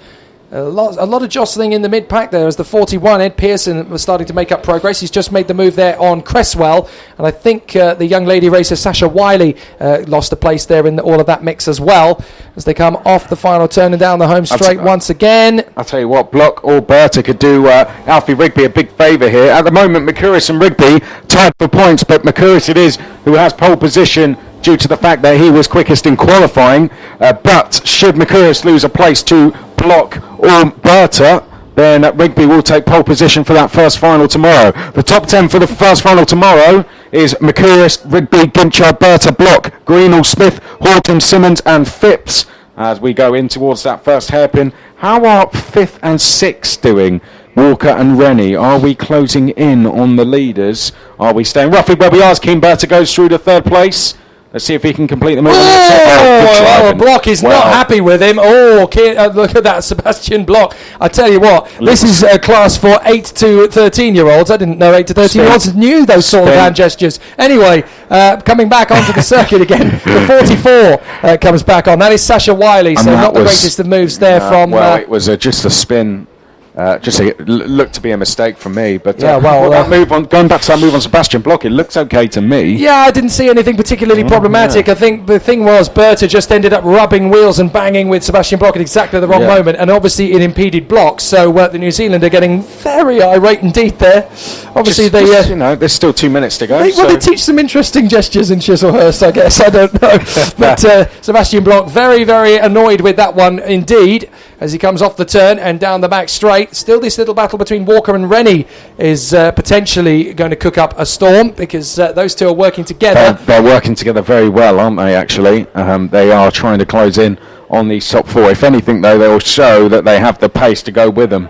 Well, this is the thing, just watching back at the leaders, McCouris and Rigby, Theo does not actually have to overtake Alfie at this point, and I would not be surprised if he just stays like this to the flag. Well, I wouldn't be surprised if his team have told him, it doesn't matter if Rigby beats you in this one, if you just sit behind him, just keep pushing, you'll get pole position no matter what, so why take the risk in going for the overtaking move when it could cause disaster? Just push him away, just sit behind him and come across the line in second, it doesn't matter. You say team, I'm not sure if McCouris is actually running on his own this year. I think he is running as a privateer. I think he is a privateer like he did last year, then I think he's stayed as a privateer. He seems to do well enough, the thing is, it works for him. I mean, at this level, you can find a few really choice privateers. Oh, here he goes! So he is deciding to go for it. He makes the move on Rigby. And Rigby's been impeded! And Keen Berta trying to go up the inside. Keen Berta quickest on track. He's just done a 107.8 as he's now perhaps going to try and work with Rigby. They don't want to let Theo McCouris get away. Here comes Rigby!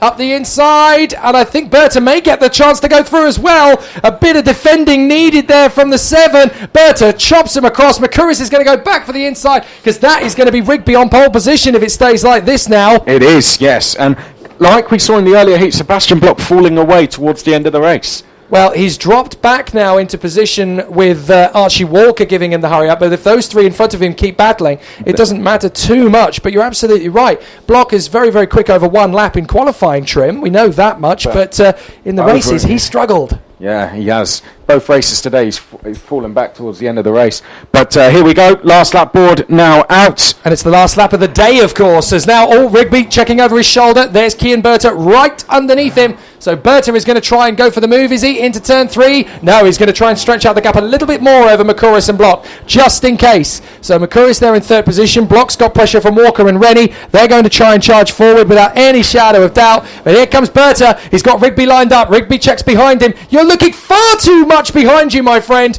He's barely looking in front of him there, Alfie Rigby. He looks left, looks right. Where is he? And there is Kian Berta right underneath him. But now McCouris, Block, Walker and Rennie are all close. Doesn't look like Kian Berta's particularly in the mood to go into the race lead here. Not at the moment anyway. He's pushing hard, but just can't get the run. McCouris, if anything, has really dropped off. Hang on. Is he wanting that inside line for tomorrow? Because third position is where he might end up on the grid. If he wants the inside line, he's got it right now. Maybe. If it was seniors, I'd say you're definitely right. But in the Hondas, I think I'm not too sure if they look that far ahead. A bit of a move there from the 67. Lennon Brandy going over the grass, but out of the final turn, it is going to be Rigby who takes the victory, and with it, pole position for tomorrow. About to try one more time there, right at the very end, but McCurris gets third position in behind him. 0.08 between Rigby and Berto as they cross the line. McCurris in third from Sebastian Block, Archie Walker and Tristan Rennie, from Horton, Simmons, Taylor and Mitchell Gibbons rounding out the top 10. Then it's Cordell, Luzio, Patterson, Stewart, Daniel Parron-Smith, Aidan Lynn, from Zach Styler, Ed Pearson, Morris Henry and Jack Plant rounding out the top 20. From Preston, Wiley, Cresswell, Brandy and Cameron Crockett, with retirements, I'm afraid to say, for Maximilian Solarski of Poland and the Australian Zico Hopkins-Collis. But Rigby is going to be on pole position. Yep, Rigby will be on pole position with Theo McCurris to the outside of row 1. On row 2 it will be Keane Berta and Daniel Ginchard, Sebastian Block and Oliver Greenall, row 3. Row 4, Sonny Smith and Ethan Simmons, and then it will be Harley Horton and Neo Phipps. All provisional, of course, before we get through the post-race checks on this one, but as it stands, that will be the top 10 for tomorrow's first final in Honda Cadet. Phew, my goodness. There we go. What a day at the office it's been. 23 races and it's absolutely zoomed by. Plus 6 qualifying sessions. Yes, indeed. And now, of course, we go into tomorrow, well aware of the fact that we start the racing tomorrow at 8:15 with the first of 4 repêchages. So it doesn't happen that often to go at 8:15 in the morning. That's how busy it is. No warm-up sessions. No, indeed. No warm-ups. Straight in with the repêchage. And then we'll have the drivers' parade at 9:10, just before the last of the senior Rotax repêchages. And then we'll have the finals starting at 10 to 10 tomorrow morning, with a lunch break at 12:50 to 1:20. So there's plenty to do. The finals, of course, start tomorrow at 1:20, and those are the ones that are being televised by TDI Media and go all over YouTube and all over television. But this is the business end of the meeting now for the Senior Rotax, Junior X30, Honda Cadet and Senior Rotax, for Senior Rotax, Junior X30 and Honda Cadet tomorrow. It's now or never for these guys as they try to book their place in that final. For some of them, the day could end as early as 9 o'clock in the morning. That's how tough it is tomorrow. So that's pretty tough, isn't it? You could have a rather disappointing long journey home and be back in bed for 1 o'clock in the afternoon. So, well, hopefully they stay for the drivers' parade. I hope so. Yeah, they certainly should, because obviously every driver here has earned their place, and it's been a cracking 23 races, Chris, and still, in some cases, we're none the wiser as to who's going to be champion. No, it's the first round, and you never know coming into it. You have a rough idea of who's going to be the contenders, but as the first round has played out, I think we've mostly seen the drivers we expect towards the front, but then we've seen some surprises. I think we've seen some fantastic racing. At times it's not been so clean, but I think that's the first round of a championship for you. Everyone is trying really hard to get their season off to a good start, and often at the first round you can see incidents happen, but it's all going to be sorting itself out now, and as we go into the finals, I think the racing hopefully will be even cleaner towards the front and even more entertaining. 22 races tomorrow, 18 of which are finals, and that's going to be the business end of the first round of the 2018 Tuto Money Super 1 British Karting Championship. So huge thank you to everybody around the circuit, from the Super 1 officials to the Trent Valley Kart Club, for putting on a fantastic event, an amazing venue, and we'll have 22 cracking races starting from tomorrow at 8:15 in the morning. You wouldn't want to miss it. From Jake Sanson and Chris McCarthy up in the commentary box on the start line, thank you for joining us here on the Saturday, and we'll see you again at 8:15 tomorrow morning. Is it beer o'clock yet?